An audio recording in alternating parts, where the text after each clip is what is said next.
മുഅ്മിനി യഹ്സുദൂനഹു, നിന്നോട് അസൂയ വയ്ക്കുന്ന നിന്റെ സഹോദരനാണ് എന്ന് ഇന്നേവരെ തമാശയ്ക്ക് പോലും ആ ചുണ്ടുകൾ ചൊലിപ്പിക്കാത്ത മദീനയുടെ മണവാളനെ, ആമിനാടെ പൊന്നുമോനെ, ലോകത്തിന്റെ മുത്തേ നബി മുഹമ്മദ് മുസ്തഫ. ഒന്നാമത്തെ ശത്രുവാര RSS അവിടെ നിൽക്കട്ടെ, BJP അവിടെ നിൽക്കട്ടെ, ഫാസിസം അവിടെ നിൽക്കട്ടെ, നാസിസം അവിടെ നിൽക്കട്ടെ, സാമ്രാജ്യത്വം അവിടെ നിൽക്കട്ടെ, സൈനിസം അവിടെ നിൽക്കട്ടെ, അതൊക്കെ അവിടെ നിൽക്കട്ടെ. അതൊക്കെ മൂന്നാം സ്ഥാനത്താണ്. ഒന്നാം സ്ഥാനത്ത് അല്ലാഹുവിന്റെ റസൂൽ പറഞ്ഞു മുഅ്മിനു യഹ്സുദുഹു, അവന്റെ ആദ്യത്തെ ശത്രു അവന്റെ നിഅമത്തുകളിൽ അസൂയ വെക്കുന്ന കൂടപ്പുറപ്പുകളായ സഹോദരങ്ങളാണെന്ന് മുഹമ്മദ് മുസ്തഫ. ഏറ്റവും കലഹം ഉണ്ടാക്കിയിട്ട് പോയി കുടുംബങ്ങളെ തമ്മിൽ തെറ്റിച്ചു എന്നാരും കരുതരുത്. ഞാൻ ഖുർആൻ പറയുന്നു, നിങ്ങൾക്ക് വേണമെങ്കിൽ ഉൾക്കൊള്ളാം. യാക്കൂബ് നബി അടുത്ത് വന്നിട്ട് യൂസുഫ് നബി പറഞ്ഞു, പൊന്നു വാപ്പാ, യാ അബത്തി ഇന്നി റഅയ്തു അഹദ അശറ കൗകബൻ വശംസ വൽ ഖമറ റഅയ്തുഹും ലി സാജിദീൻ. സൂര്യ ചന്ദ്ര നക്ഷത്രാദികളെ ഞാൻ കണ്ടു വാപ്പാ, എന്നെ സുജൂദ് ചെയ്യുന്നതായിട്ട്. ആ സമയത്ത് വാപ്പ പറഞ്ഞു, ലാ തഖ്സുസ് റുഇയാക അലാ അഹദിൻ മിൻ ഇഖ്വതിക, നീ ആരെടുത്ത് പറഞ്ഞാലും നിന്റെ സഹോദരങ്ങളുടെ അടുത്ത് പറയരുത്. ഈജിപ്തിലുണ്ടായ എന്റെ രക്തത്തിന്റെ ഭാഗമായ നിന്റെ കൂടപ്പുറപ്പുകളായ സഹോദരങ്ങളോട് പറയരുത്. ഫയക്കീദൂലക കൈദ, അവർ നിന്നെ ചതിക്കും. അല്ലാഹു മനസ്സിലാക്കാനുള്ള തൗഫീഖ്. നാട്ടില് ഇപ്പൊ ഞാൻ വലിയ പണക്കാരനായാൽ, ഞാനെന്ന് പറയുന്ന ഒരു ഉദാഹരണമാണ്, ഞാൻ പണക്കാരനായാൽ അല്ലെങ്കിൽ ഉസ്താദ് പണക്കാരനായാൽ, ഉസ്താദി നാട്ടുകാർ പിന്നെ വേണം, ഞാനിപ്പോ എല്ലാം ഞാൻ തന്നെ അങ്ങ് സ്വീകരിച്ചോളാം, കുഴപ്പമില്ല. ഞാൻ വലിയ പണക്കാരനായാൽ ഏറ്റവും കൂടുതൽ അസൂയ വെക്കുന്ന എന്റെ സഹോദരങ്ങളായിരിക്കും, രണ്ടാമത് എന്റെ ബന്ധുക്കളായിരിക്കും, പിന്നെയാണ് എന്റെ നാട്ടുകാർ അസൂയ വെക്കുക, അല്ലേ? അതങ്ങനെ ആണ് സഹോദരങ്ങളെ. എന്റെ മകന് കിട്ടാത്തത് എന്റെ ജേട്ടന്റെ മകന് കിട്ടും, എനിക്ക് അസൂയ സ്വാഭാവികമായിട്ടുണ്ടാവും. അതുകൊണ്ട് ആദ്യം നമ്മൾ തിരിച്ചറിയേണ്ട പ്രതിസന്ധി ഏതാണ്? ആദ്യം തിരിച്ചറിയേണ്ട പ്രതിസന്ധി 5 പ്രതിസന്ധി പറയും, 5-നുള്ള പരിഹാരവും പറയും. അല്ലാഹു മനസ്സിലാക്കാനുള്ള തൗഫീഖ് നൽകട്ടെ. മുസ്ലിമിനെ സംബന്ധിച്ചിടത്തോളം നമ്മൾ പറയുന്നത് എപ്പോഴും നമ്മൾ പറയുന്നത്, എല്ലാവരുടെയും കണ്ണ് നേരെ ഫോക്കസ് ചെയ്യുന്നത് വേറൊരു ശത്രുവിലേക്കാണ്. അതിനു മുമ്പ് ശത്രുക്കളെ അല്ലാഹു റസൂൽ പരിചയപ്പെടുത്തി. ഒന്ന്, അവന്റെ നിഅമത്തുകളിൽ അസൂയ വെക്കുന്ന ഏറ്റവും അടുത്ത മുഅ്മിനീങ്ങളായ സഹോദരങ്ങളാണെന്ന് നബി മുഹമ്മദ് മുസ്തഫ. അല്ലാഹു നമ്മളെ കാത്തുരക്ഷിക്കട്ടെ, അല്ലാഹു നമ്മളെ കാത്തുരക്ഷിക്കട്ടെ. പ്രിയപ്പെട്ട സഹോദരങ്ങളെ, മഹാനായ കലീമുല്ലാഹി മൂസാ നബി അലൈഹിസ്സലാം എന്തിനാ നമ്മൾ അസൂയ വെക്കുന്നത്? നമ്മൾ എന്തിനാണ് അസൂയ വെക്കുന്നത്? പ്രിയപ്പെട്ടവരെ, അല്ലാഹുവിന്റെ റസൂൽ പറഞ്ഞു, ഇന്നലി നിഅമില്ലാഹി അഅദാ, അല്ലാഹുവിന്റെ അനുഗ്രഹങ്ങൾക്ക് ശത്രുക്കളുണ്ടത്രേ, അല്ലാഹുവിന്റെ നിഅമത്തുകൾക്ക് ശത്രുക്കളുണ്ടത്രേ, അല്ലാഹുവിന്റെ പള്ളികൾക്ക് ശത്രുക്കളുണ്ട് നമുക്കറിയാം, അല്ലാഹുവിന്റെ ദീനിന് ശത്രുക്കളുണ്ട് നമുക്കറിയാം. പക്ഷെ അല്ലാഹുവിന്റെ അനുഗ്രഹങ്ങളുടെ ശത്രുക്കൾ ആരെന്നറിയോ? സഹാബത്ത് ചോദിച്ചു, അവരാരാ നബിയേ? അല്ലാഹുവിന്റെ റസൂൽ പറയുകയാണ്, അവര് അസൂയക്കാരാ. എന്തുകൊണ്ടെന്നറിയോ? എനിക്കിപ്പോ അല്ലാഹു തആല ഒരു സൗഭാഗ്യം തന്നിരിക്കട്ടെ, ആ സൗഭാഗ്യം എനിക്ക് തന്നത് കണ്ടിട്ട് നിങ്ങളിൽ ഒരാൾ അസൂയ വെക്കുകയാണ്. പടച്ചവനെ, അതൊന്ന് നശിച്ചിരുന്നെങ്കിൽ. എന്റെ വീട് കണ്ടിട്ട് നിങ്ങൾ പറയുന്നു, പടച്ചവരെ, ഒരു ഭൂകുലുക്കം വന്നെങ്കിലും അത് നശിച്ചെങ്കിൽ, പടച്ചവരെ, ഒരു ഭൂചലനം വന്നിട്ടെങ്കിലും അത് നശിച്ചു പോയെങ്കിലല്ല. കാരണം എന്താണ്? എനിക്ക് കിട്ടി, നിങ്ങൾക്ക് കിട്ടാത്തതിൽ നിങ്ങൾക്ക് അസൂയയാണ്. ആ അസൂയ നിങ്ങൾ എന്റെ അനുഗ്രഹങ്ങളിൽ കണ്ണുവെച്ചാൽ അല്ലാഹുവിന്റെ റസൂൽ പറയുന്നു, അല്ലാഹ് എനിക്ക് തന്ന നിഅമത്തുകളുടെ ശത്രുവാണത്. പാടില്ല, പാടില്ല മുസ്ലിമേ. നമ്മൾ ആരോടും അസൂയ വെക്കണ്ട.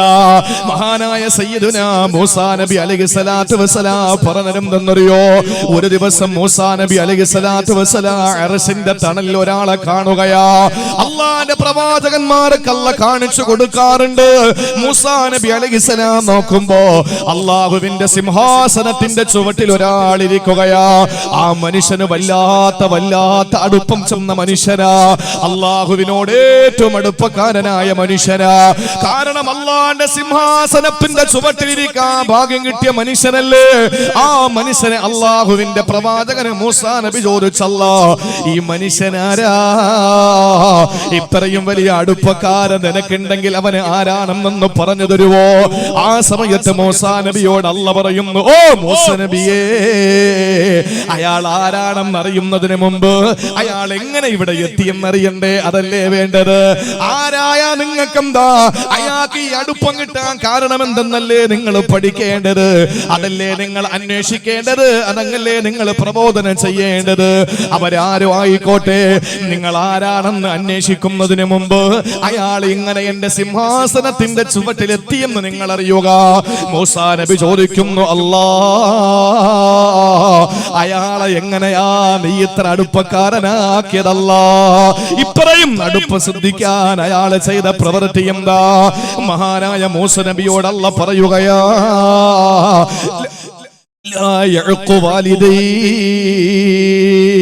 മൂന്ന് ഗുണങ്ങളായിരുന്നു ആ മനുഷ്യനുള്ളത്.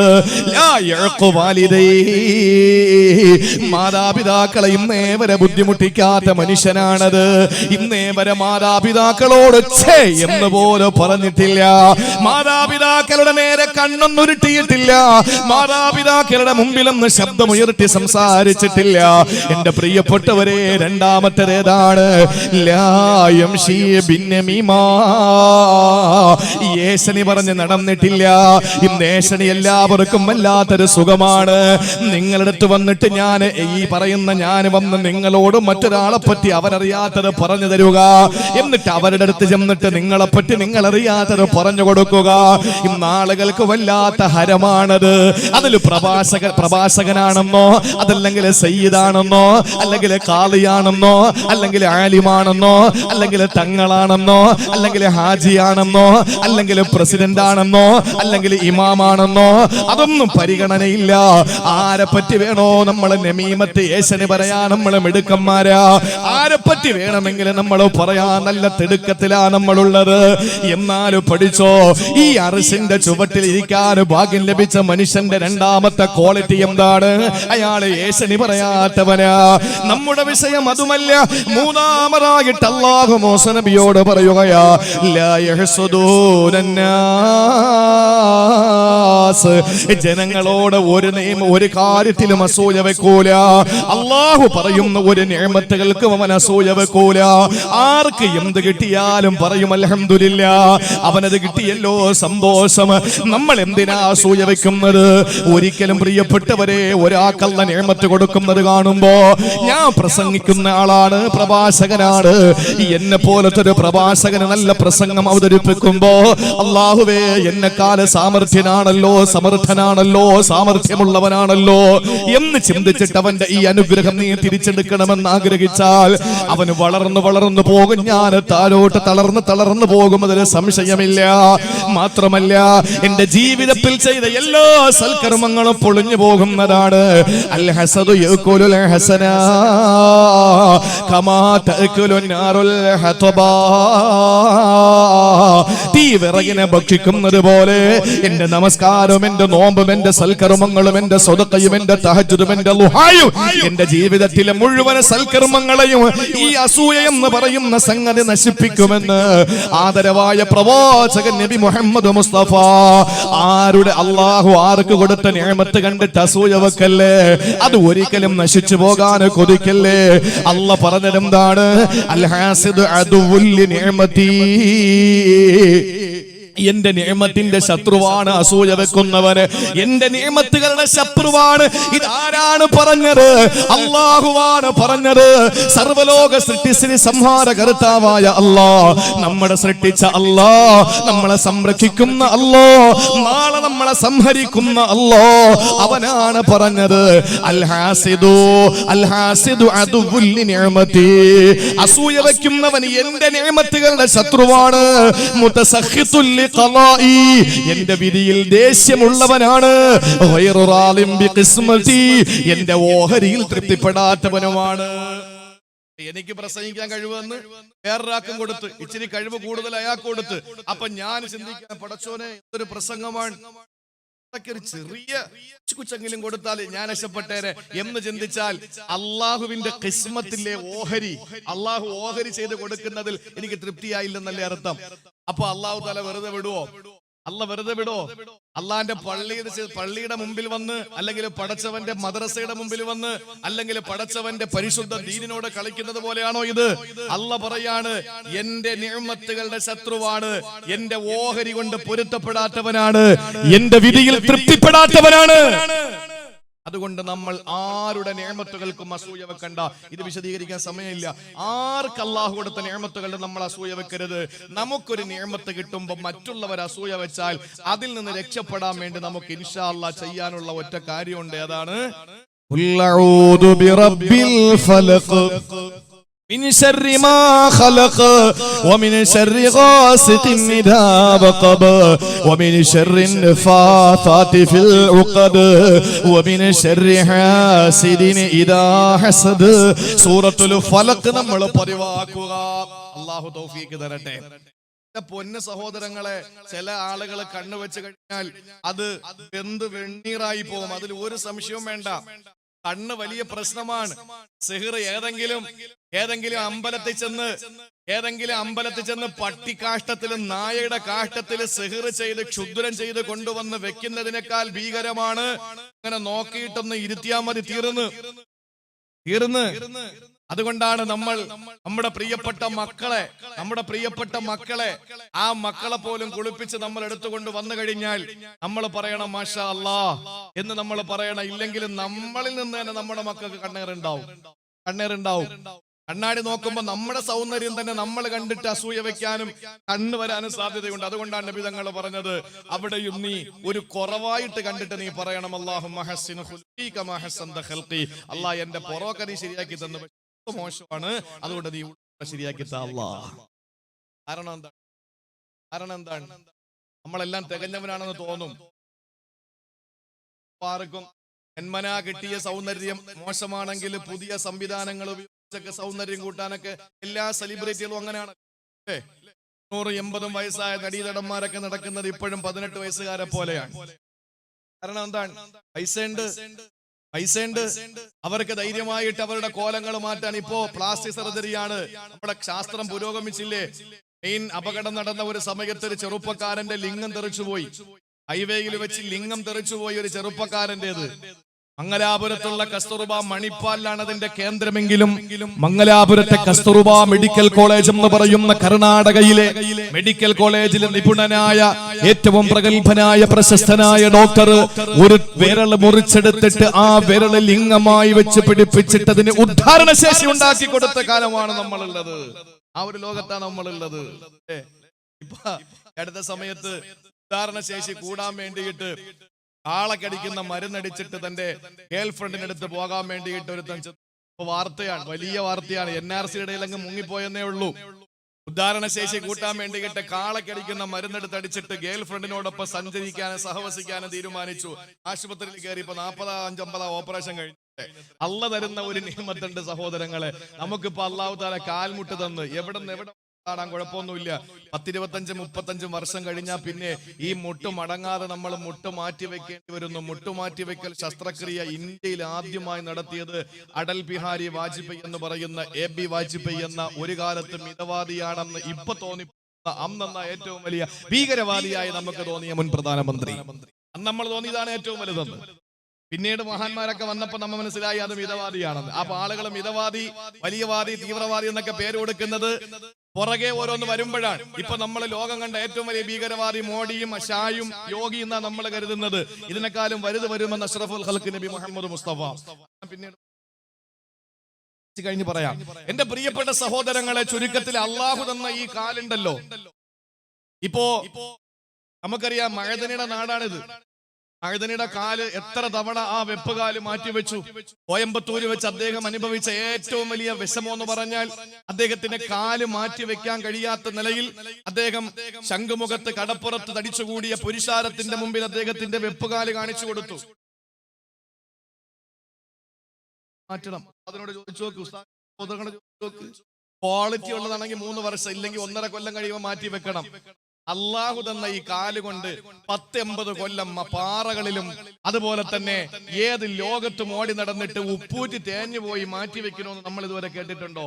അള്ള തരുന്ന നിയമത്തുകൾക്ക് നമുക്ക് ഒരിക്കലും അതിന് വില കൽപ്പിച്ചിട്ടില്ല. നമ്മൾ എന്തെങ്കിലുമൊക്കെ ഒരു ആപത്ത് നമ്മൾ ചിന്തിക്കൂ.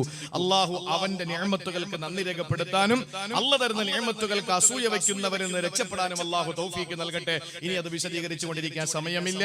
എന്റെ പ്രിയപ്പെട്ട സഹോദരങ്ങളെ, ഒരു കാര്യം കൂടെ ഞാൻ അതിനോട് ചേർത്തൊന്ന് പറഞ്ഞോട്ടെ. നമ്മൾ ആരെങ്കിലും അസൂയ വെച്ചാൽ, ഇപ്പൊ ഒരു പണക്കാരൻ ഇപ്പുറത്തെ പണക്കാരൻ വീട് വെച്ചപ്പോ അതിനേക്കാളും ആണ് വല്ലാത്ത അസൂയ തോന്നിയാൽ ഒരു കാര്യം മനസ്സിലാക്ക്, അസൂയ വെക്കരുത്. വെച്ചാൽ അവൻ വീണ്ടും 2ാമത്തെ നില കൂടെ കെട്ടും. ഒരു സംശയമില്ല. പണ്ടൊരു രാജാവ് ഉണ്ടായിരുന്നു. ആ രാജാവ് തന്റെ മന്ത്രിയോടുള്ള അടുപ്പത്തെക്കാൾ രാജാവിന്റെ മന്ത്രിയോടുള്ള അടുപ്പത്തെക്കാൾ കൂടുതൽ അടുപ്പം ആ നാട്ടിലെ ഒരു ചെറുപ്പക്കാരനുമായിട്ടുണ്ടായി. മന്ത്രിക്ക് സഹിച്ചില്ല. കാരണം എപ്പോഴും വിളിക്കുന്നത് ഈ ചെറുപ്പക്കാരനെയാണ് തന്റെ കാര്യങ്ങൾ പങ്കുവെക്കാൻ. മന്ത്രിക്ക് വല്ലാത്ത ഒരു അരിശം വന്നു. മന്ത്രി ഒരു ദിവസം ഇയാളെ വീട്ടിൽ കൊണ്ടുപോയി ഭക്ഷണം കൊടുത്തു. ഈ ചെറുപ്പക്കാരനെ വീട്ടിൽ കൊണ്ടുപോയി ഭക്ഷണം കൊടുത്തപ്പോ എന്ത് ചെയ്തെന്നറിയോ? ചെറിയ ഉള്ളി അധികമായി ഇട്ട് കറി വേവിച്ച് ഭക്ഷണം കൊടുത്ത അയാളെ വിളിച്ചിട്ട് പറഞ്ഞു, ഭക്ഷണമൊക്കെ കഴിച്ചിട്ട് രാജാവിന് ഈ ഉള്ളിയുടെ സ്മെൽ അത്ര ഇഷ്ടമല്ല. അതുകൊണ്ട് രാജാവിന് വായും കരിക്കാൻ ഇല്ലെങ്കിൽ തലയും കരിയുമാണ്. ഉള്ളി കൂടുതലിട്ട് ഭക്ഷണം ഉണ്ടാക്കി തന്നതിന് അദ്ദേഹത്തിന് ഇങ്ങനത്തെ ദുർനാറ്റങ്ങളൊന്നും പിടിക്കില്ല. അതുകൊണ്ട് പറഞ്ഞു. പാവപ്പെട്ടവൻ സമ്മതിച്ചു. നേരെ രാജാവിന്റെ അടുത്ത് ഈ മന്ത്രി, രാജാവേ, നിങ്ങളുടെ ഒരു നാട് മൊത്തം പരന്നിരിക്കാൻ എന്താന്ന് ചോദിച്ചു. അത് നിങ്ങൾക്ക് വായനാറ്റമുണ്ട് എന്ന് നിങ്ങൾ ഏറ്റവും അടുപ്പക്കാരനായ ആ കൂട്ടുകാരൻ, നിങ്ങൾ ഇഷ്ടപ്പെട്ടാണല്ലോ നിങ്ങൾ വിളിച്ചടുത്ത് നിർത്തുന്നത്, അവൻ പറഞ്ഞുകൊണ്ട് നടക്കുകയാണ്. അങ്ങനെ പറയാൻ സാധ്യതയില്ലല്ലോ. എന്നാ നിങ്ങൾ ഇനി വരുമ്പോ ഒന്ന് ശ്രദ്ധിച്ചോളി, അയാൾ നിങ്ങളുടെ മുന്നിൽ സംസാരിക്കുമ്പോഴൊക്കെ വായും മൂക്കും പൊത്തിയിട്ടായിരിക്കും സംസാരിക്കുക. ഇങ്ങനെ അങ്ങോട്ട് കൊളുത്തി വെച്ചു കൊടുത്തു. അസൂയയിൽ നിന്നുണ്ടാവുന്നതാണ്. പാവപ്പെട്ടവനോട് പറഞ്ഞ നേരെ തിരിച്ചല്ലേ? എന്റെ പ്രിയപ്പെട്ട സഹോദരങ്ങളെ, രാജാവ് നോക്കുമ്പോ ശരിയാണ്. അയാൾ വന്ന് സംസാരം തുടങ്ങിയപ്പോഴേക്കും വായും മൂക്കും പൊത്തിപ്പിടിക്കാൻ. രാജാവ് ഒന്നും ചിന്തിച്ചില്ല. രാജാവ് ഒരു കത്തെഴുതി ആരാച്ചാർക്ക് കൊടുത്തുവിട്ടു. കത്ത് തുറന്നു നോക്കാൻ അവസരമില്ല. കൊടുത്തിട്ട് പറഞ്ഞു, ഇന്ന സ്ഥലത്ത് കത്ത് കൊണ്ട് കൊടുക്കുക. അതിനകത്തുള്ളത് വേറെ ഒന്നും എഴുതിയിട്ടില്ല, ഈ വരുന്നവനെ കൊന്നേക്കുക, അത്രേ ഉള്ളൂ. 2-3 ദിവസം കഴിഞ്ഞപ്പോഴ് മന്ത്രി നോക്കുമ്പോണ്ട് യവൻ ഒരു കത്തും കൊണ്ട് പോവാൻ. മന്ത്രി വിളിച്ചിട്ട് ചോദിച്ചു, എങ്ങോട്ടാ പോകുന്നത്? അത് രാജാവ് ഈ കത്ത് തന്ന് ഇന്ന സ്ഥലത്ത് കൊണ്ട് കൊടുക്കാൻ പറഞ്ഞു. അപ്പൊ മന്ത്രി കരുതി, എന്റെ അടവുകളൊന്നും പയറ്റിയിട്ട് റെഡിയായിട്ടില്ല, ഇയാളെ വീണ്ടും അടുപ്പക്കാരനാക്കി ഇപ്പോ ദൂതനുമാക്കിയിരിക്കുകയാണെന്ന് കരുതിയിട്ട് പറഞ്ഞു, ഞാൻ 2000 പൊന്ന് തരാം, ആ കത്ത് നീ ഇങ്ങ് തരാൻ പറഞ്ഞു. കത്ത് മന്ത്രി അങ്ങ് വാങ്ങി. ഇയാൾക്ക് 2000 പൊന്നും കൊടുത്തിട്ട് പറഞ്ഞു, നീ നിന്റെ ജോലിക്ക് പൊയ്ക്കോളാൻ പറഞ്ഞു. ഞാൻ കൊടുത്തേക്കാന്ന് പറഞ്ഞു. കുറെ നാള് കഴിഞ്ഞപ്പോഴേക്കും രാജാവ് ഈ മനുഷ്യനെ കണ്ടു. കാര്യങ്ങൾ ചോദിച്ചു, നീ ചത്തില്ലേ? നിന്നെ കൊല്ലാനാണല്ലോ ഞാൻ കത്തും തന്നു വിട്ടത്. അവൻ പറഞ്ഞു, ഇല്ല, വഴിയിൽ വെച്ച് മന്ത്രി എന്റെ കയ്യിൽ നിന്ന് കത്ത് വാങ്ങി 2000 പൊന്നെനിക്ക് സമ്മാനവും തന്നു. മാത്രമല്ല, നമ്മുടെ മന്ത്രി പാവമാണ്. ഇടയ്ക്ക് അയാളുടെ വീട്ടിൽ എനിക്ക് ഭക്ഷണം, സദ്യയൊക്കെ ഒരുക്കിയിട്ട് നന്നായിട്ട് ഭക്ഷണമൊക്കെ തന്നിട്ട് അതിൽ കൊച്ചുള്ളി അല്പം കൂടിപ്പോയതിന്റെ പേരില് നിങ്ങൾക്കത് ഇഷ്ടമല്ല, അതുകൊണ്ട് നിങ്ങളെ മുന്നിൽ വരുമ്പോ മൂക്കും വായും പൊത്തിപ്പിടിക്കണമെന്ന് എനിക്ക് ഉപദേശവും തന്നു. നല്ല മന്ത്രിയാ, നിങ്ങൾക്ക് കിട്ടി, ദൈവം തന്നതാന്നൊക്കെ പറഞ്ഞപ്പോൾ രാജാവിന് കാര്യം പിടികിട്ടി. എന്റെ പ്രിയപ്പെട്ടവരെ, ഈ അസൂയ കൊണ്ട് നടന്ന മന്ത്രി വാളിനിരയായി. അസൂയ വെക്കപ്പെട്ട ഈ സാധാരണക്കാരൻ പിന്നീട് ആ മന്ത്രിയുടെ സ്ഥാനത്ത് മന്ത്രിയായി. ഇതാണ് നമ്മുടെ മുമ്പിൽ നടക്കാൻ പോകുന്ന. ആർക്ക് അല്ലാഹു കൊടുത്ത നിഅമത്തുകളിൽ നമ്മൾ അസൂയ വെക്കരുത്. നമുക്ക് അല്ലാഹു തന്ന നിഅമത്തുകളിൽ അസൂയ വെക്കാതിരിക്കാൻ സൂറത്തുൽ ഫലക്ക് നമ്മൾ പതിവാക്കി. അല്ലാഹു തൗഫീഖ് തരട്ടെ. അതുകൊണ്ട് നമ്മുടെ ശത്രുക്കൾ ഇന്ന് കാണുന്ന ശത്രുക്കൾ മാത്രമല്ല, അഞ്ചെണ്ണത്തിന്റെ ശത്രുതയുടെ ഇടയിലാണ് വിശ്വാസിയുടെ മുന്നോട്ടുള്ള ഗമനം. അതിൽ ഒന്ന് അസൂയ വെക്കുന്ന തന്റെ മുഅ്മിനായ സഹോദരനാണെന്ന് നബി മുഹമ്മദ് മുസ്തഫ. രണ്ടാമതായി റസൂലുള്ളാഹി പറയുകയാണ്, രണ്ടാമത് ആരെന്നറിയോ? വമുനാഫിഖുൻ യബ്ഗുലുഹു വമുനാഫിഖുൻ യബ്ഗുലുഹു. അവനോട് ദേഷ്യമുള്ള, അവനോട് തീരാത്ത കലിയുള്ള മുനാഫിഖാണെന്ന് ആദരവായ പ്രവാചകൻ നബി മുഹമ്മദ് മുസ്തഫ. മുനാഫിഖ് ആരെന്നറിയോ? ഒരുപക്ഷേ നമ്മളോടൊപ്പം നിസ്കാരത്തിന് പള്ളിയിൽ കാണും മുനാഫിഖ്. അല്ലാഹുവേ, ചിന്തിച്ചു നോക്ക് ചെറുപ്പക്കാരാ, ഉണർന്നിരുന്ന് കേട്ടോ. നമ്മളോടൊപ്പം നോമ്പ് തുറക്കാൻ കൂടെ ഉണ്ടാകും മുനാഫിഖ്. നമ്മളോടൊപ്പം ഹജ്ജിനും ഉണ്ടാകും, ചിലപ്പോ നമ്മളോടൊപ്പം ഉംറയ്ക്കും വരും, നമ്മളോടൊപ്പം എല്ലാ മേഖലകളിലും അയാൾ ഉണ്ടാകും. പക്ഷെ അയാള് ഉള്ളിലുള്ള എല്ലാ കാപട്യങ്ങളും മറച്ചു വെച്ചിട്ട് നമ്മളോട് അടുത്ത് നിൽക്കുകയാണ്. നമ്മളിൽ നിന്ന് ഓരോന്ന് ഒപ്പിയെടുത്തിട്ട് മറുഭാഗത്ത് കൊടുക്കാൻ അങ്ങനത്തെ ആളുകളെ രംഗപ്രവേശനം ചെയ്ത കാലമാണിത്. അങ്ങനെയുള്ള ആളുകളെ ധാരാളമുള്ള രാജ്യമാണ് ഇന്ത്യ. അങ്ങനെയുള്ള ആളുകളെ ധാരാളമുള്ള സംസ്ഥാനമാണ് കേരളം. ധാരാളമെന്ന് പറയുമ്പോ എന്റെ പ്രിയപ്പെട്ടവരെ, ഒന്ന് പോരെ. ഇന്ന് ആലോചിച്ചു നോക്ക്. അള്ളാഹുവിന്റെ പരിശുദ്ധമായ ഇസ്ലാം എന്ന മതത്തിന്റെ ദീനിന്റെ പ്രത്യയശാസ്ത്രം ഉൾക്കൊള്ളാൻ നല്ല മനസ്സോടെ വരുന്ന ആളുകൾ നാടിന്റെ നാനാഭാഗങ്ങളിൽ നിന്ന് ഇസ്ലാമിലോട്ട് കടന്നു വരുമ്പോ നമ്മുടെ ഇടയിൽ ജനനം കൊണ്ട് മുസ്ലിമായ, മുസ്ലിം വാപ്പാക്കും മുസ്ലിം ഉമ്മാക്കും ജനിച്ച, മുസ്ലിം പേരുള്ള, അള്ളാഹു ഏറ്റവും ഇഷ്ടപ്പെടുന്ന പേരുകൾ ലഭിച്ചുപോയ ആളുകൾ തന്നെ ഇസ്ലാമിനെ ഒറ്റുകൊടുക്കുന്ന കാലത്താണ് നമ്മൾ ജീവിക്കുക. നമ്മൾ ജീവിക്കുന്ന കാലം അതാണ്. ഞാൻ പ്രത്യേകിച്ചെടുത്ത് പറയണ്ടല്ലോ, ബുദ്ധിയുള്ളവന് സൂചന മതിയെന്നല്ലേ ആപ്തവാക്യം. എന്റെ പ്രിയപ്പെട്ട ചെറുപ്പക്കാരാ, മുനാഫിഖീങ്ങളാണ് അവരൊക്കെ. എന്തുകൊണ്ടെന്നറിയോ? അവര് വിശ്വസിക്കാൻ പാടില്ലാത്തവരാ. നമ്മുടെ മുന്നിൽ ചിരിക്കുന്നവരാണ്. ചില ആളുകൾ പറയും, ഞാൻ പ്രവാചകന്റെ ആളാണ്, പക്ഷേ പ്രവാചകന്റെ അധ്യാപനങ്ങൾ അന്വർത്ഥമാത്തവരാണ്. അവര് ഹജ്ജിന് പോയിട്ടുണ്ടാകാം, അവർ ഉംറയ്ക്ക് പോയിട്ടുണ്ടാകാം. എന്റെ സഹോദരങ്ങളെ, നമസ്കാരം കൃത്യമായി നിർവഹിക്കുന്നവരാകാം, ജുമയ്ക്കും പള്ളിയിൽ പോകുന്നവരാകാം, പരിശുദ്ധമായ മക്കയിലും മദീനയിലും പോകുന്നവരാകാം. പക്ഷെ അവരെ മുനാഫിഖീങ്ങളാ. കപട വിശ്വാസികളെ സംബന്ധിച്ച് അല്ലാഹുവിന്റെ റസൂൽ പരിചയപ്പെടുത്തിയത് എന്തെന്നറിയോ? എന്റെ പ്രിയപ്പെട്ടവരെ, നാളെ പരലോകത്ത് അല്ലാഹുവിന്റെ കോടതിയിലെ കപട വിശ്വാസികൾ അല്ല ചെയ്യുന്നത് എങ്ങനെയെന്നറിയോ? ഈ കപടന്മാരെ അല്ല ചെയ്യുന്നത് എങ്ങനെയെന്നറിയോ? സ്വർഗത്തിന്റെ വാതിൽ അല്ല തുറന്നിടുകയാണ്. എന്നിട്ട് വിളിക്കുന്നു, ഓടിവാ, സ്വർഗത്തിൽ കയറിക്കോ. അല്ലാഹുവിന്റെ മാലാഖമാര് സ്വർഗത്തിലേക്ക് കവാടങ്ങൾ തുറന്നിട്ട് ക്ഷണിക്കുമ്പോ ഈ മുനാഫിഖീങ്ങൾ ഓടി സ്വർഗത്തിൽ കയറാൻ പോവുകയാ. അങ്ങനെ സ്വർഗത്തിന്റെ മുമ്പിലെത്തുമ്പോ സ്വർഗത്തിന്റെ കവാടങ്ങൾ അങ്ങ് അടയ്ക്കുകയാണ്. സ്വർഗത്തിന്റെ കവാടങ്ങൾ അല്ലാഹുവിന്റെ മലക്കങ്ങ് അടയ്ക്കുകയാണ്. അവര് നാണം കെട്ട് ലജ്ജിച്ച് മാണിച്ച് തലതാഴ്ത്തി തിരിഞ്ഞു നടക്കുന്നതാണ്. അവര് പോകുമ്പോ അല്ലാഹുവിന്റെ മലക്ക് വീണ്ടും വിളിക്കുമ്പോ തുറന്നു തരാൻ കയറിക്കോ. അങ്ങനെ ആഗ്രഹത്തോടെ അഭിലാഷത്തോടെ സ്വർഗത്തിന്റെ മുമ്പിലെത്തുമ്പോ വീണ്ടും അടയ്ക്കപ്പെടുകയാണ്. ലാ തുഫ്തഹു അബ്വാബുൽ ജന്ന. സ്വർഗത്തിന്റെ കവാടങ്ങൾ അവർക്ക് വേണ്ടി തുറക്കപ്പെടൂലത്രേ. എന്റെ പ്രിയപ്പെട്ടവരെ, എന്തിനു വേണ്ടിയാണ് ഇങ്ങനെ നിഫാഖ് കാണിക്കുന്നതെന്നറിയോ? എന്തിനാണ് കാപട്യം കാണിക്കുന്നതെന്നറിയോ? അത് നിലനിൽപ്പിന് വേണ്ടിയിട്ടാണ്. നിലനിൽപ്പിന് വേണ്ടിയാണ്. നമ്മുടെ കേരളത്തിൽ തന്നെ ചില ആളുകളുണ്ടല്ലോ, ചില ആളുകൾ ആളുകളോടൊപ്പം ചേർന്ന് നിന്നാൽ എല്ലാവരെയും ഇവിടെ നിന്ന് ഓടിക്കുമ്പോ ഞങ്ങൾക്ക് ഇവിടെ നിൽക്കാമെന്ന് ചിന്തിച്ചു പോയ ചില പൊട്ടന്മാര്, ആ പൊട്ടന്മാര് ചുമരിച്ചു പോകുന്ന പൊട്ടന്മാരാ. എന്നിട്ട് പറയുന്നത് എന്താണ്? പള്ളിയിലെ പ്രസംഗം ഞാൻ ഉദ്ദേശിച്ചത് പോലെയല്ലത്രേ. എന്തുകൊണ്ടാണ് അങ്ങനെ പറഞ്ഞതെന്നറിയോ? ഇയാളെ കരുതിയത് പാർട്ടി ഓഫീസിൽ കയറിയതെന്നാണ്.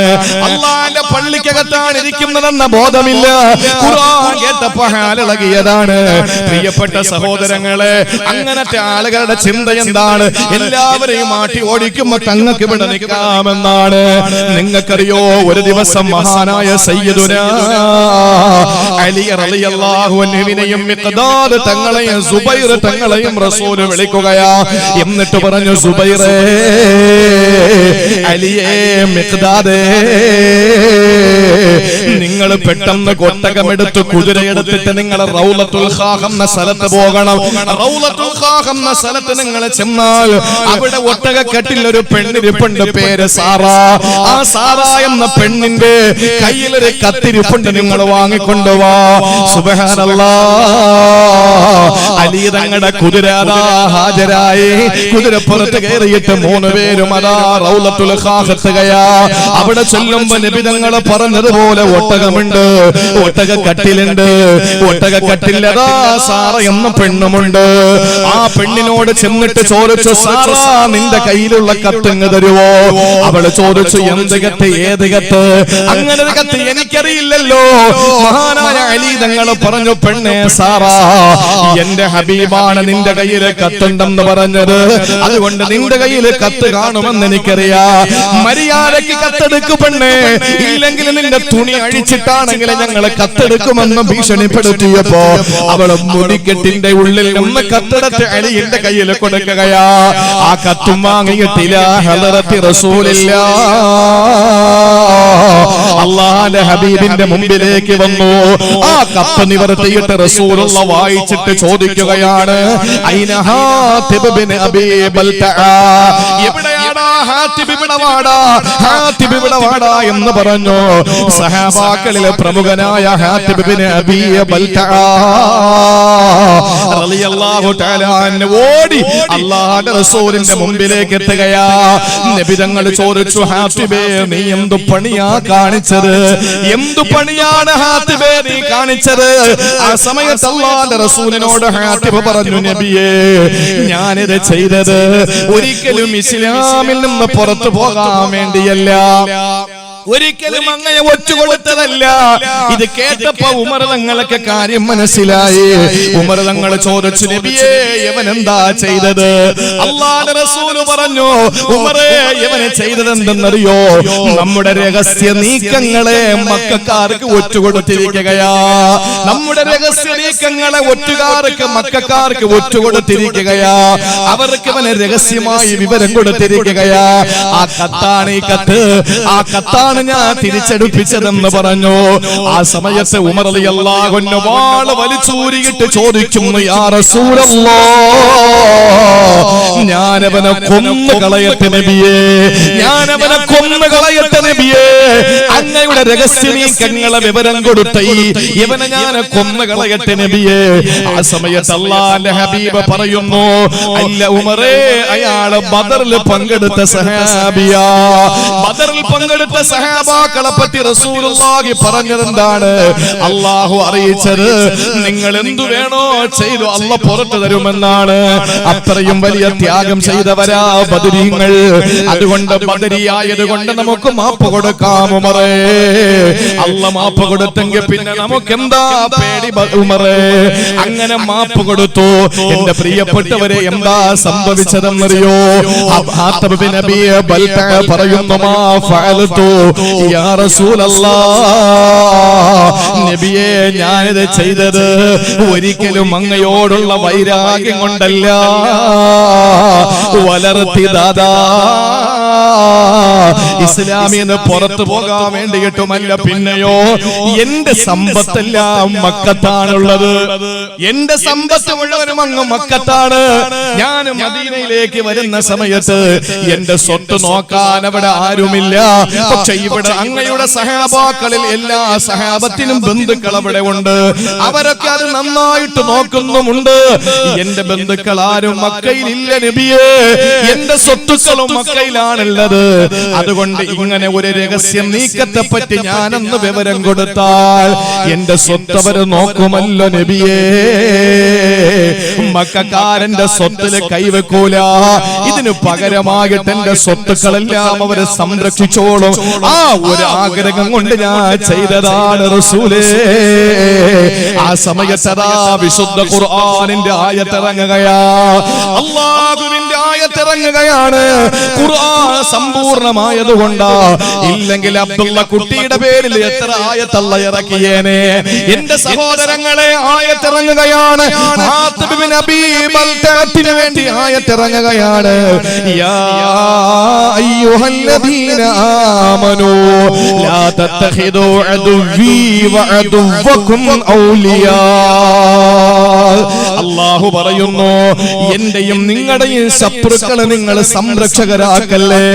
ഒരുത്തനെയും വിശ്വസിക്കല്ലേ, ഒരുത്തനെയും വിശ്വസിക്കല്ലേ. എന്റെയും നിങ്ങളുടെയും ശത്രുക്കളെ നിങ്ങൾ സംരക്ഷകണം ഏർപ്പെടുത്തല്ലേ. അവര് നിങ്ങളെ സംരക്ഷിക്കൂല. അവരൊരിക്കലും നിങ്ങളെ സംരക്ഷിക്കാൻ വരൂല. നമ്മുടെ വീടിന്റെ മുമ്പിൽ വന്നിട്ട് NRC പഠിപ്പിക്കാൻ വരുന്ന ഫാസിസ്റ്റുകളെ പടിയടച്ച് പിണ്ടം വെച്ചോ, അത് ഇബാദത്താണ്. നമ്മുടെ വീട്ടിന്റെ മുമ്പിൽ വരുന്ന ഹിന്ദുക്കൾക്ക് വെള്ളം കൊടുത്തോ, സംഭാരം കൊടുത്തോ, തൈര് കൊടുത്തോ, സാമ്പാർ കൂട്ടി ചോറ് കൊടുത്തോ, 3 ദിവസം നമ്മുടെ വീട്ടിലവർക്ക് പായ വിരിച്ചു കൊടുക്ക. നമ്മുടെ സഹോദരങ്ങളാ, നമ്മുടെ രക്തമാണവര്. ഇവിടത്തെ ഹിന്ദുക്കൾ നമ്മുടെ രക്തമാണ്. അവർക്ക് 3 ദിവസം നമ്മുടെ വീട്ടിൽ ഭക്ഷണം കൊടുത്ത് നിങ്ങൾ ആതിഥേയ മര്യാദ സ്വീകരിച്ചോ. പക്ഷെ ഒരു RSS കാരനെ വീട്ടിൽ കേറ്റരുത്, ഒരു BJP കാരനെ വീട്ടിൽ കേറ്റരുത്. ഇത് അല്ലാഹുവിന്റെ ഖുർആനിന്റെ സമീപനമാണ്. ലാ തത്തഖിദൂ അദുവ്വീ വഅദുവ്വകും ഔലിയാ. എന്റെയും നിങ്ങളുടെയും ശത്രുക്കളെ നിങ്ങളെ സംരക്ഷകരാക്കരുതെന്ന് അല്ലാഹുവിന്റെ പരിശുദ്ധ ഖുർആൻ. എന്റെ പ്രിയപ്പെട്ട സഹോദരങ്ങളെ, സൂക്ഷിച്ചോ. സൂക്ഷിച്ചാ നമ്മൾ ദുഃഖിക്കണ്ട. അല്ലാഹുവിന്റെ റസൂല് പരിചയപ്പെടുത്തിയത് രണ്ടാമത്തെ ശത്രു നിന്നോട് ദേഷ്യമുള്ള മുനാഫിഖാണ്. നമ്മൾ നോക്കുമ്പോ മുസ്ലിം പേരാണ്, നമ്മൾ നോക്കുമ്പോ മുസ്ലിം പേരാണ്. എന്റെ പ്രിയപ്പെട്ട സഹോദരങ്ങളെ, നമ്മുടെ ഇന്ത്യ രാജ്യത്തിന്റെ വിവിധ സംസ്ഥാനങ്ങളിൽ നമ്മുടെ സമൂഹം അനുഭവിക്കുന്ന വേദനകൾ എന്റെയും നിങ്ങളുടെയും ഭാര്യമാരാണ്, എന്റെയും നിങ്ങളുടെയും പെണ്ണന്മാരാണ്, എന്റെയും നിങ്ങളുടെയും പെൺമക്കളാണ് ക്രൂരമായ ബലാത്സംഗങ്ങൾക്ക് ഇരയാക്കപ്പെടുന്നതെങ്കിൽ നിങ്ങൾ സഹിക്കുമോ? ഞാൻ സഹിക്കുമോ? ഇതങ്ങ് ആസാമിലായതുകൊണ്ട്, കാശ്മീരിലായതുകൊണ്ട്, UP-യിലായതുകൊണ്ട് അവര് നമ്മുടെ സഹോദരങ്ങളല്ലാതാകുമോ? ഈ ലൈറ്റ് കണ്ടില്ലേ? ഈ ലൈറ്റിൽ നിന്ന് അടുത്ത ലൈറ്റിലേക്ക്, അവിടെ നിന്ന് അടുത്ത ലൈറ്റിലേക്ക്, ഇവിടെ ഈ വയറിന്റെ ഏതെങ്കിലും ഒരു ഭാഗം ഒന്ന് കട്ട് ചെയ്താൽ ഇവിടത്തെ ഒരു ലൈറ്റും പിന്നെ കത്തൂല. എന്തുകൊണ്ടാണ്? നമുക്ക് കാണാൻ കഴിയാതെ ഈ ലൈറ്റിൽ നിന്ന് അടുത്ത ലൈറ്റിലേക്കുള്ള ഒരു വിദ്യുത് ശക്തിയുടെ പ്രവാഹമുണ്ട്. ആ ഒരു പ്രവാഹമാണ് ഈ ലൈറ്റുകളെ കത്തിക്കുന്നത്.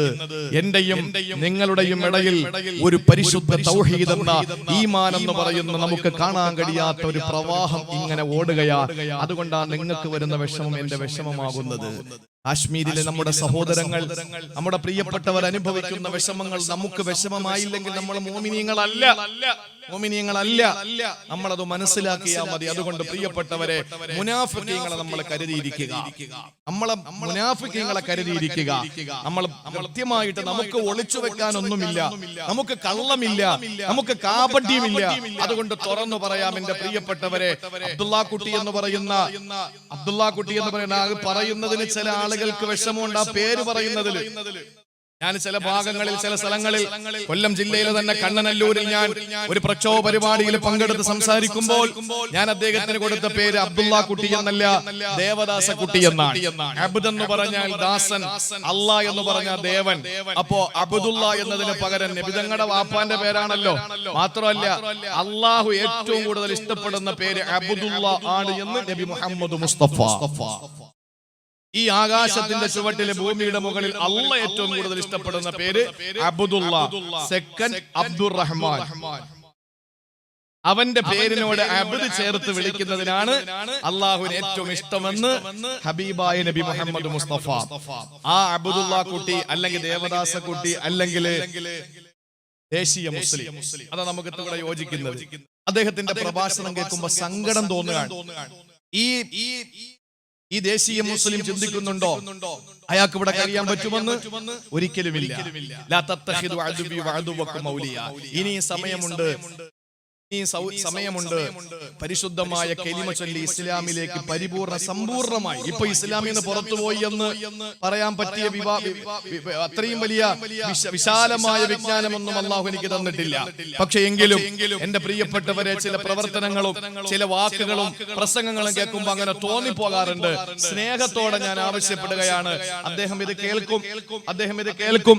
ഇതിനു മുമ്പ് ഞാൻ അദ്ദേഹത്തിനെതിരെ നടത്തിയ പ്രസംഗങ്ങളെല്ലാം അദ്ദേഹം കേട്ടു, അതിനൊക്കെ പ്രതികരിച്ചു പല വേദികളിലും. ഞാൻ പറയാണ്, എന്റെ പ്രിയപ്പെട്ട സഹോദര, എനിക്ക് മുമ്പ് പരിചയമുള്ള ഒരാൾ കൂടിയാണ്. എന്റെ പള്ളിയിൽ മുമ്പൊരിക്കൽ വന്നിട്ടുള്ള ആളാണ്. വ്യക്തിപരമായിട്ട് യാത്രകളിൽ പലപ്പോഴും ട്രെയിനിലൊക്കെ വെച്ച് കണ്ടിട്ടുള്ള ആളുമാണ്. എനിക്ക് സ്നേഹത്തോടെ പറയാറുള്ളത്, ഒന്നുകിൽ നിങ്ങളുടെ ഈ വാദം അവസാനിപ്പിക്കുക, ഇല്ലെങ്കിൽ നിങ്ങൾ പരിശുദ്ധമായ ഇസ്ലാമിനെ സമ്പൂർണമായി ഉൾക്കൊണ്ടുകൊണ്ട് ഒരു തികഞ്ഞ മുസ്ലിമായി ജീവിക്കുക. നിങ്ങൾ ഒറ്റുകാരനാകരുത്, സമുദായത്തിന്റെ ഒറ്റുകാരനാകരുത്, ഒരു മുനാഫിക്കിന്റെ പട്ടം നിങ്ങൾ സ്വയം സാർത്ഥപ്പെടരുത്. അത്രമാത്രം ഞങ്ങൾക്ക് പറയാനുള്ളൂ. എന്റെ പ്രിയപ്പെട്ട സഹോദരങ്ങളെ, പരലോകത്ത് സ്വർഗം തുറന്നിട്ടിരിക്കും. ഓടി വരാൻ പറയും, അടുത്തെല്ലുമ്പോ അള്ളാഹ് അടയ്ക്കും, ഓടാന്ന് പറയും. ഓടി വിഷമത്തോടെ തിരിച്ചു പോകുമ്പോ ഇങ്ങോട്ട് വാടാന്ന് വിളിക്കും. ഓടി അടുത്ത് വരുമ്പോ വീണ്ടും അടയ്ക്കും, പോടാന്ന് പറയും. ഇതാണ് അള്ളാഹുവിന്റെ മലക്കുകൾ ചെയ്യുക മുനാഫിക്കീങ്ങൾക്ക്. ആ ഒരു അവസ്ഥയിൽ പെട്ടുപോകാതെ എന്റെ അബ്ദുള്ള കുട്ടി, ദയവ് ചെയ്ത് ഒന്നുകിൽ നിങ്ങൾ അങ്ങ് BJP ചേർന്നിട്ട് അങ്ങനെ തന്നെ അങ്ങ് ജീവിക്കുക, അല്ലെങ്കിൽ ഇസ്ലാമിലേക്ക് കടന്നു വന്ന് രണ്ട് വള്ളത്തില് രണ്ട് കാല് വെച്ച് ചവിട്ടിയാൽ നമ്മുടെ അര വെച്ച് മുകളിലോട്ട് അങ്ങ് കീറിപ്പോകുന്നതല്ലാതെ ഒരിക്കലും നമുക്ക് സന്തോഷത്തോടെ ജീവിക്കാൻ പറ്റൂല. ഒരിക്കലും നിങ്ങളെ ഇവിടെ നിർത്തി ഞങ്ങളെയൊക്കെ അങ്ങ് പറഞ്ഞു വിടുവെന്ന് ഒരു പേക്കിനാവ് നിങ്ങളെ കാണണ്ട. ഇത്ര മാത്രമേ ഞാൻ പറയുന്നുള്ളൂ. അള്ളാഹുവിന്റെ റസൂല് പറഞ്ഞു, രണ്ടാമത്തെ ഏറ്റവും വലിയ ശത്രു മുനാഫിഖ് യബുഗുഹു, നമ്മളെ എപ്പോഴും ദേഷ്യം പിടിപ്പിക്കുന്ന മുനാഫിഖാണ്. അള്ളാഹു നമ്മളെ കാത്തുരക്ഷിക്കട്ടെ. ഇനി മൂന്നാമതായിട്ട് റസൂലുള്ള പറയുകയാണ്, ചുരുക്കി പറയാം, 1 മണിക്കൂറായി, 3 എണ്ണം ഉണ്ട്. അള്ളാഹുവിന്റെ റസൂൽ പറയുകയാണ്, മൂന്നാമത്തെ ശത്രു, മൂന്നാമത്തെ പ്രതിസന്ധി ഏതെന്നറിയോ? മൂന്നാമത്തേത് വഅദൂനി യുഖാതിലൂ. അല്പമൊന്ന് വിശദീകരിക്കേണ്ടതാണ്. നിന്നെ കൊല്ലാൻ നടക്കുന്ന ശത്രുവാണ്, നിന്നെ കൊല്ലാൻ നടക്കുന്ന ശത്രുവാ. എന്റെ പ്രിയപ്പെട്ടവരെ, ചിന്തിച്ചു നോക്ക്. ഹിന്ദുക്കൾ ഭൂരിപക്ഷമുള്ള രാജ്യത്ത് മുസ്ലിങ്ങളെ പേടിക്കണ്ടെന്ന് പ്രസംഗിക്കുന്നവര് തന്നെ കോഴിക്കോട് കുറ്റിയാടിയിലെ മുദ്രാവാക്യം മുഴക്കിയതെന്താണ്? ഒറ്റ പള്ളികൾ ഞങ്ങൾ വെച്ചേക്കൂലെന്ന്. ഞങ്ങളുടെ ബാബരി മസ്ജിദ് തട്ടി തകർത്ത് തരിപ്പണമാക്കി വർഷങ്ങളോളം കേസ് നടത്തി ഞങ്ങളുടെ കോടിക്കണക്കിന് രൂപ പോയി. എന്നിട്ടും അവസാനം എല്ലാ ജിയോളജിക്കൽ എവിഡൻസും ഞങ്ങൾക്ക് അനുകൂലമായി. എല്ലാം ഞങ്ങൾക്കാണെന്ന് മനസ്സിലാക്കി ചാനലുകൾ നമ്മൾ മാറി കണ്ട് അൽഹംദുലില്ലാ ഞങ്ങളുടെ ഇസ്സത്തിന്റെ അടയാളമായ ബാബരി മസ്ജിദ് ഞങ്ങൾക്ക് കിട്ടുമല്ലോ എന്ന് ചിന്തിച്ചു. ഇത് ചെയ്തവരൊക്കെ ക്രിമിനൽ കുറ്റം ചെയ്തവരാണെന്ന് പറഞ്ഞു കോടതി. എല്ലാം പറഞ്ഞ് ഞങ്ങൾ പ്രതീക്ഷയോടെ ശുഭാപ്തി വിശ്വാസത്തോടെ ഇരിക്കുമ്പോ, ഇല്ല നിങ്ങൾക്ക് എവിടെയെങ്കിലും ഇഷ്ടപ്പെടുന്നിടത്ത് 5 ഏക്കർ തരാ, പള്ളി തരൂലെന്ന് പറഞ്ഞപ്പോൾ ഏതെങ്കിലും ഒരു മുസ്ലിം ഞാൻ വെല്ലുവിളിക്കുകയാണ്. സാക്ഷര കേരളത്തിലെ ഇവിടത്തെ ജനതയോട് വെല്ലുവിളിക്കുകയാണ്. ഇന്ത്യ രാജ്യത്തെ ജനവിഭാഗത്തെ ഞാൻ വെല്ലുവിളിക്കുകയാണ്. ഏതെങ്കിലും ഒരു കോണിലെ ഏതെങ്കിലും ഒരു മുസ്ലിം ക്ഷേത്ര ശവപ്പറപ്പിനെതിരെ മുദ്രാവാക്യം മുഴക്കിയിട്ടുണ്ടോ? ഇല്ല. ഇല്ല. അങ്ങനെ മുഴക്കുന്നവനെ മുസ്ലിം സമുദായം തന്നെ കൈകാര്യം ചെയ്യും. കാരണം എന്താണ്? അതെന്തുകൊണ്ടാണ്? ഞങ്ങളുടെ പള്ളി പോയതിന്റെ വേദന, ഞങ്ങളുടെ രാജ്യത്തിന് ഏറ്റ ഒരു ക്ഷതം ഇന്ന് ഞങ്ങൾ അനുഭവിക്കുകയാണ്. ഇനി ഒരു ക്ഷേത്രം കൂടെ തകർത്തിട്ട് മറ്റൊരു സമുദായത്തിനെ കണ്ണീര് കുടിപ്പിക്കാൻ ഞങ്ങൾക്ക് കഴിയൂല. ഇന്ത്യ രാജ്യത്തിന് മറ്റൊരു ദുരന്തം കൂടി വരുത്താൻ ഞങ്ങൾ ആഗ്രഹിക്കുന്നില്ല. പക്ഷെ ഞങ്ങളുടെ പള്ളി പൊളിച്ചവർക്കെതിരെ ഒരു ക്ഷേത്രത്തിൽ നിന്നെങ്കിലും ഞങ്ങൾ അതിനോട് ഏതെങ്കിലും രീതിയിൽ പ്രതിഷേധിച്ചിട്ടുണ്ടോ? ഇല്ല. ഇന്ത്യ രാജ്യത്തിന്റെ എന്തിന് കേരളത്തിന്റെ എത്ര സ്ഥലത്ത് നിന്ന് ഈ ശിലാ പൂജ നടത്തിയിട്ട്, ക്ഷേത്രങ്ങളിൽ നിന്ന് പൂജ നടത്തിയിട്ടാണ് അയോധ്യയിലെ രാമക്ഷേത്രം നിർമ്മിക്കാൻ കല്ല് കൊണ്ടുപോകുന്നത്. എവിടെയെങ്കിലും ഏതെങ്കിലും ഒരു അമ്പലത്തിനെതിരെ ഞങ്ങൾ മുദ്രാവാക്യം മുഴക്കിയോ? ഞങ്ങളുടെ പ്രിയപ്പെട്ടവരെ നാട്ടിൽ നാട്ടി ഓടിക്കണമെന്ന് നാടിന്റെ നാനാഭാഗങ്ങളിൽ പ്രസംഗിക്കുന്ന എംബോക്കികൾക്കെതിരെ ഞങ്ങൾ സമരം ചെയ്തതല്ലാതെ ഏതെങ്കിലും ഒരാളെ ഞങ്ങൾ മോശമായ ഏതെങ്കിലും സഭ്യതയില്ലാത്ത വാക്കുകൊണ്ട് അഭിസംബോധന ചെയ്തിട്ടുണ്ടോ? ഇല്ല. പക്ഷെ എന്താ പറയുന്നത്? ഇനി ഒരു പള്ളിയും കേരളത്തിൽ ഉണ്ടാവൂല. അങ്ങനെ പറയുന്നവന്റെ നാവുണ്ടാവൂലെന്നാ നമുക്ക് തിരിച്ചു പറയാനുള്ളത്. എന്റെ പ്രിയപ്പെട്ട സഹോദരങ്ങളെ, കാരണം ഞങ്ങളുടെ ഹബീബ് പറഞ്ഞിട്ടുണ്ട്, നിന്നോട് യുദ്ധത്തിന് വരുന്ന ശത്രുവാണ് നീ മൂന്നാമതായി സൂക്ഷിക്കേണ്ടത്. നിങ്ങൾക്കറിയോ എന്റെ ഹബീബ് സല്ലല്ലാഹു അലൈഹി വസല്ലമ തങ്ങൾ പറഞ്ഞത്? ഈ ഹദീസ് കേൾക്കുമ്പോ എന്റെ ശാസ്താംകോട്ടക്കാരെ നിങ്ങൾ ഞെട്ടിപ്പോകും, സംശയമില്ല. അല്ലാഹുവിന്റെ റസൂൽ നൂറ്റാണ്ട് 14 മുമ്പ് പറയുകയാണ്, എനിക്ക് ശേഷം നിങ്ങൾക്ക് വരും ഒരു ദുരന്തം. അത് ഏതെന്നറിയോ? എനിക്ക് ശേഷം നിങ്ങൾക്ക് 4 ദുരന്തങ്ങൾ വരും, 4 കലാപങ്ങൾ വരും, 4 യുദ്ധങ്ങൾ വരും, 4 പ്രതിസന്ധികൾ നിങ്ങൾക്ക് വരും. അതിൽ ഒന്നാമത്തേത് യുസ്തഹല്ലു ഫീഹ ദിമാ, ഒന്നാമത്തേത് നിങ്ങളുടെ രക്തം ചിന്തപ്പെടുമെന്ന് മുഖബിറെ സാദിഖ് നബി മുഹമ്മദ് മുസ്തഫ. നിങ്ങൾ കൂട്ടക്കശാപ്പ് ചെയ്യപ്പെടും, നിങ്ങളുടെ ശരീരം പീസ് പീസാക്കപ്പെടും. രണ്ടാമത്തേതോ അല്ലാഹുവിന്റെ റസൂൽ പറയുന്നു, യുസ്തഹല്ലു ഫീഹ ദിമാഉ വൽ അംവാലു, നിങ്ങളുടെ ശരീരം പീസ് പീസാക്കപ്പെടുമെന്ന് മാത്രമല്ല നിങ്ങളുടെ സമ്പത്ത് കൂടി കൊള്ളയടിക്കപ്പെടും. രണ്ടാമത്തെ പ്രതിസന്ധി നിങ്ങൾക്ക് വന്നില്ലേ സഹോദരങ്ങളെ? എത്ര കലാപങ്ങൾ വന്നപ്പോ കേരളത്തിന്റെ നാദാപുരപ്രിയപ്ര കോടികളുടെ സമ്പത്തിന്റെ നട്ടമാവുന്നത്, മാറാടപ്ര നട്ടമാവുന്നത്. ആലോചിച്ചു നോക്ക്. മൂന്നാമത്തത് നബി തങ്ങൾ പറഞ്ഞു, യുസ്തഹല്ലു ഫീഹ ദിമാഉ വൽ അംവാലു വൽ ഫുറൂജ്, നിങ്ങളുടെ രക്തം ചിന്തപ്പെടുമെന്ന് മാത്രമല്ല നിങ്ങളുടെ സമ്പത്ത് കൊള്ളയടിക്കപ്പെടുമെന്ന് മാത്രമല്ല നിങ്ങളുടെ ഭാര്യമാരും സഹോദരിമാരും പെൺമക്കളും നിങ്ങളുടെ ഉമ്മമാരും ക്രൂരമായ ബലാത്സംഗത്തിനിരയാക്കപ്പെടുമെന്ന് മുഹമ്മദ് മുസ്തഫ. അല്ലാഹുവിന്റെ റസൂൽ പറഞ്ഞു, നിങ്ങളുടെ പെങ്ങന്മാർ, നിങ്ങളുടെ ഭാര്യമാർ, നിങ്ങളുടെ സഹോദരിമാർ, നിങ്ങളുടെ ഉമ്മമാർ ക്രൂരമായ ബലാത്സംഗങ്ങൾക്ക് ഇരയാക്കപ്പെടുമെന്ന് മുഹമ്മദ് മുസ്തഫ. ഇത് മൂന്നും വന്നില്ലേ? ഗുജറാത്ത് കലാപം നടക്കുമ്പോൾ അഹമ്മദാബാദ് പള്ളിയുടെ തൊട്ട് മുമ്പിലെ ഓടയിൽ പാവപ്പെട്ട ഒരു സഹോദരി പകുതി പ്രസവിക്കപ്പെട്ട നിലയിൽ കിടന്നു. രാത്രി വന്നിട്ട് കതകിന് മുട്ടി. ആ സമയത്ത് ആ സഹോദരി പ്രസവിക്കാൻ മണിക്കൂറുകൾ ബാക്കിയാണ്. ആ സമയത്ത് കതകിന് മുട്ടിയപ്പോൾ പേടിച്ചു വിറച്ച് ഒരു റൂമിന്റെ ഉള്ളിലേക്ക് ഒളിച്ച് ആ പട്ടാളക്കാരും കാവിക്കാരും അതുപോലെ തന്നെ അവിടത്തെ ഭീകരവാദികളും ചവിട്ടി തുറന്നകത്ത് കയറിയിട്ട് ഇറങ്ങി ഓടിയ പാവപ്പെട്ട സഹോദരിയുടെ പിന്നാലെ പോയി അവരും മാറി ബലാത്സംഗം ചെയ്ത് മണിക്കൂറുകൾ മാത്രം പ്രസവത്തിന് ബാക്കിയുള്ള ഒരു പെണ്ണിന്റെ ദുരവസ്ഥ ആലോചിച്ചു നോക്ക്. ആ പ്രിയപ്പെട്ട സഹോദരിയെ ക്രൂരമായിട്ട് ബലാത്സംഗം ചെയ്ത് നടു റോഡിലൂടെ വലിച്ചിഴച്ച് പിറ്റേന്ന് ജുമാ ദിവസത്തിന് പള്ളിയിലേക്ക് ആളുകൾ വരുമ്പോൾ അഹമ്മദാബാദ് പള്ളിയുടെ ഓടയിൽ പാതി പ്രസവിക്കപ്പെട്ട നിലയിൽ ആ പെങ്ങളുടെ ജനാസ കിടന്നു. എത്ര വർഷങ്ങൾക്ക് മുമ്പാ? ഇപ്പോഴും നടക്കുന്നില്ലേ? ഇപ്പൊ പെണ്ണുങ്ങളെ ബലാത്സംഗം ചെയ്തിട്ട് അവരുടെ കാമവെറി തീരാതെ വന്നപ്പോൾ ഉത്തർപ്രദേശിലെ യതീംഖാനകളിലെ കയറിയിട്ട് 13 വയസ്സിന് താഴെയുള്ള 5 വയസ്സിന് മുകളിലുള്ള പാവപ്പെട്ട ആൺകുട്ടികളെ പിടിച്ചു കൊണ്ടുപോയി പ്രകൃതി വിരുദ്ധ പീഡനങ്ങൾക്കിരയാക്കിയിട്ട് അവരുടെ രഹസ്യ അവയവങ്ങളിൽ നിന്ന് ബ്ലഡ് ഒലിച്ചുകൊണ്ടിരിക്കുകയാണ്. ഇതിന്റെ ഹബീബും നിങ്ങളുടെ ഹബീബും പറഞ്ഞതല്ലേ, ഇത് മൂന്നും നമ്മുടെ മുന്നിൽ പ്രത്യക്ഷപ്പെട്ട് കഴിഞ്ഞു. ഇനി 4ാമതൊരു ദുരന്തം വരാനുണ്ട്. അള്ളാഹുവിന്റെ റസൂല് പറഞ്ഞു, സമ്മാഉ വ അംയാഉ, എന്റെ പൊന്നുമക്കളെ, അത് കണ്ണും കാതുമില്ലാത്തതാ, അത് കണ്ണും കാതുമില്ലാത്തതാ. നബി തങ്ങളുടെ വാക്ക് ചിന്തിക്കണം. സമ്മാഉ വ അംയാഉ, അത് കണ്ണും കാതുമില്ലാത്തതാ എന്ന് പറഞ്ഞാൽ വിവരണാതീതമാണ്, അചിന്തനീയമാണ്, അവാച്യമാണ്, അനിർവചനീയമാണ്. അതാർക്കും പറയാൻ കഴിയില്ല. അങ്ങനത്തെ ഭീകരമായ കലാപം ഇനി വരാൻ സാധ്യതയുണ്ട്. അല്ല, വരും വരും. എന്റെ ഹബീബും നിങ്ങളുടെ ഹബീബ് അള്ളാഹുവിന്റെ റസൂല് പഠിപ്പിച്ച കാര്യമാണ്. എന്നിട്ട് നബി തങ്ങൾ പറയുകയാണ്, നിങ്ങൾ വിഷമിക്കണ്ട, നിങ്ങൾ വിഷമിക്കണ്ട, നിങ്ങൾക്ക് അഭയസ്ഥാനം ഒരിടം ഉണ്ടാവൂല, നിങ്ങൾക്കൊരു അഭയം ഉണ്ടാകൂല. അഭയത്തിന് നമ്മൾ പോകുന്നത് എന്താണ്? ഇവിടെ എന്തെങ്കിലും ഒരു പ്രശ്നം ഉണ്ടായാൽ നമ്മൾ പോകുന്നത് കരുനാഗപ്പള്ളി കോടതിയിലാണ്, അല്ലേ?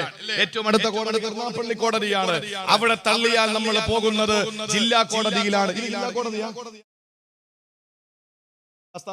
ശാസ്താംകോട്ട തള്ളിയാൽ കരുനാഗപ്പള്ളി ജില്ലാ കോടതിയാന്ന് തോന്നുന്നു. അവിടെ പോകും, അല്ലേ? ജില്ലാ കോടതി എവിടെ ഉള്ളത്? കൊല്ലത്ത്. അവിടെ പോകും. അവിടെയും തള്ളിയാൽ നേരെ പോകും ഹൈക്കോടതിയിൽ. എറണാകുളത്ത് അവിടെയും തള്ളിയാൽ പിന്നെ നമ്മൾ പോകുന്നത് അങ്ങ് സുപ്രീം കോടതിയിലാ. ഈ കോടതികളുടെ അവസ്ഥ നമ്മളൊന്ന് ആലോചിച്ച് നോക്കി. ഇപ്പൊ എന്താ നടക്കുന്നതെന്ന്? സുപ്രീം കോടതിയിൽ തള്ളിയാ പിന്നെ നമുക്ക് പോകാൻ ഈ ഭൂമി ലോകത്ത് ഒരു സ്ഥലം മാത്രമേ ഉള്ളൂ. നമുക്ക് എവിടെയാ? രാഷ്ട്രപതിയുടെ മുമ്പിൽ. ദുരന്തങ്ങളിൽ നിന്ന് രക്ഷപ്പെടുകയില്ല. ഇല്ലാക ദുആഇൽ ഗർഖി ഫിൽ ബഹരി,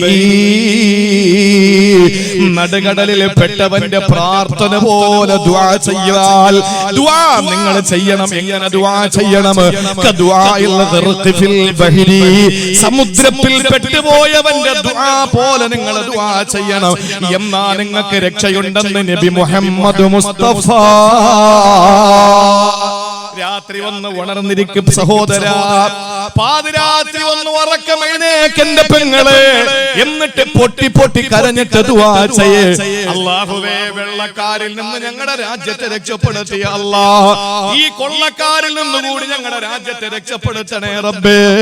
ഈ രാജ്യത്തെ ഈ ഭരണാധികാരികളിൽ നിന്ന് ഭരണത്തെ പിടിച്ച് നല്ല ഭരണാധികാരികൾക്ക് കൊടുക്കണേ അല്ലാ. ഇവിടത്തെ മുസ്ലിമിന്, ഹിന്ദുവിന്, ക്രിസ്ത്യാനിക്ക് സമാധാനത്തോടെ ജീവിക്കാൻ ഈ ഹിന്ദുത്വ സവർണ മാടമ്പി ഭീകരവാദികളെ ഈ രാജ്യത്ത് നിന്ന് തുരത്തി ഓടിക്കണേ അല്ലാ എന്ന് ദുആരക്ക്. അങ്ങനെ കൊണ്ട് ദുആരക്ക്.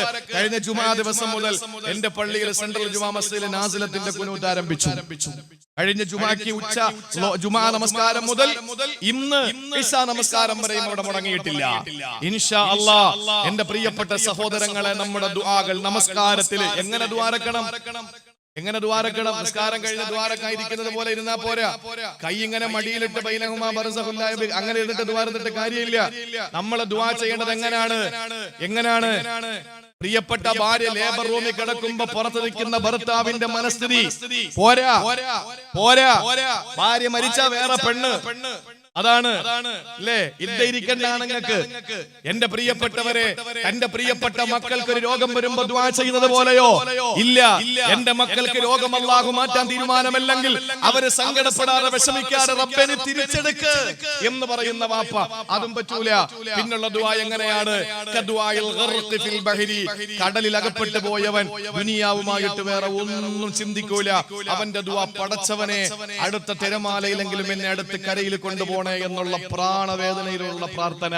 അത് ദുആ ചെയ്താൽ നിങ്ങൾക്ക് രക്ഷപ്പെടാൻ കഴിയുമെന്ന് ഒരു അധികാരിയുടെയും അധികാര കസേര കുലുങ്ങാതിരിക്കൂല, ഒരു സ്വേച്ഛാധിപതിയുടെയും കസേര കുലുങ്ങാതിരിക്കൂല. അതുകൊണ്ട് ശക്തമായ ഭാഷയിൽ ദുആ ചെയ്യണമെന്ന് ആദരവായ പ്രവാചകൻ നബി മുഹമ്മദ് മുസ്തഫ.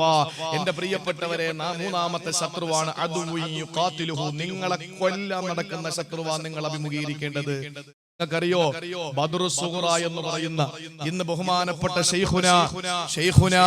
ഷെയ്ഖുൽ ജാമിഅ മന്നാനിയുടെ മുഹത്തമായ ആദരണീയനായ ഇന്ന് ജീവിച്ചിരിക്കുന്ന ഏറ്റവും വലിയ തസവ്വുഫിന്റെ ഉന്നതമായ മേഖലകളിലേക്ക് കടന്നുപോയി ഇന്നും ഒരു ഫോട്ടോ ഒരു മനുഷ്യന്റെ കയ്യിലില്ലാത്ത ആശിഖുർ റസൂലായ ജാമിഅ മന്നാനിയുടെ മുഹത്തമായ എന്റെ പ്രിയപ്പെട്ടവരെ തമിഴ്നാട് സ്റ്റേറ്റിന്റെയും കേരള സ്റ്റേറ്റിന്റെയും 10,000-കണക്കിന് ആളുകൾക്ക് ആശാ കേന്ദ്രമായ ആദരണീയനായ ശൈഖുനാ എ.ടി. മമ്മിക്കുട്ടി ഹദ്റത്ത് മഹാനവറുകൾ എന്റെ പ്രിയപ്പെട്ടവരെ ആറ്റാശ്ശേരി അതിരാമ്പട്ടണം ഉസ്താദ് എന്നൊക്കെ ഞങ്ങൾ വിളിക്കുന്ന ബഹുമാനപ്പെട്ട ഉസ്താദ് അവറുകൾ ഇന്നൊരു 5 മിനിറ്റുള്ള ഒരു വോയിസ് പുറത്തു വിട്ടിട്ടുണ്ട്. നിങ്ങളത് കേൾക്കണം. കേൾക്കാൻ നിങ്ങൾക്ക് വാട്സപ്പ് ഒന്നും കിട്ടിയിട്ടില്ല, നിങ്ങളുടെ മെസ്സേജുകളിൽ നിങ്ങളുടെ ഗ്രൂപ്പുകളിൽ വന്നില്ലെങ്കിൽ അത് ഞാൻ ഇവിടെ പറയാണ്. എന്റെ പ്രിയപ്പെട്ടവരെ, നമ്മുടെ ജീവിതത്തിൽ നിങ്ങൾ ഒരു ദിവസം പോലും മുടങ്ങാതെ ചെയ്യണം. ഇതൊരു നെവർ മൈൻഡ് ആയിട്ട് കാണരുത്. സൂറത്തു ആലു ഇമ്രാൻ എടുക്ക്, എന്നിട്ട് അതിന്റെ 173-ാമത്തെ ആയത്തെടുക്ക്.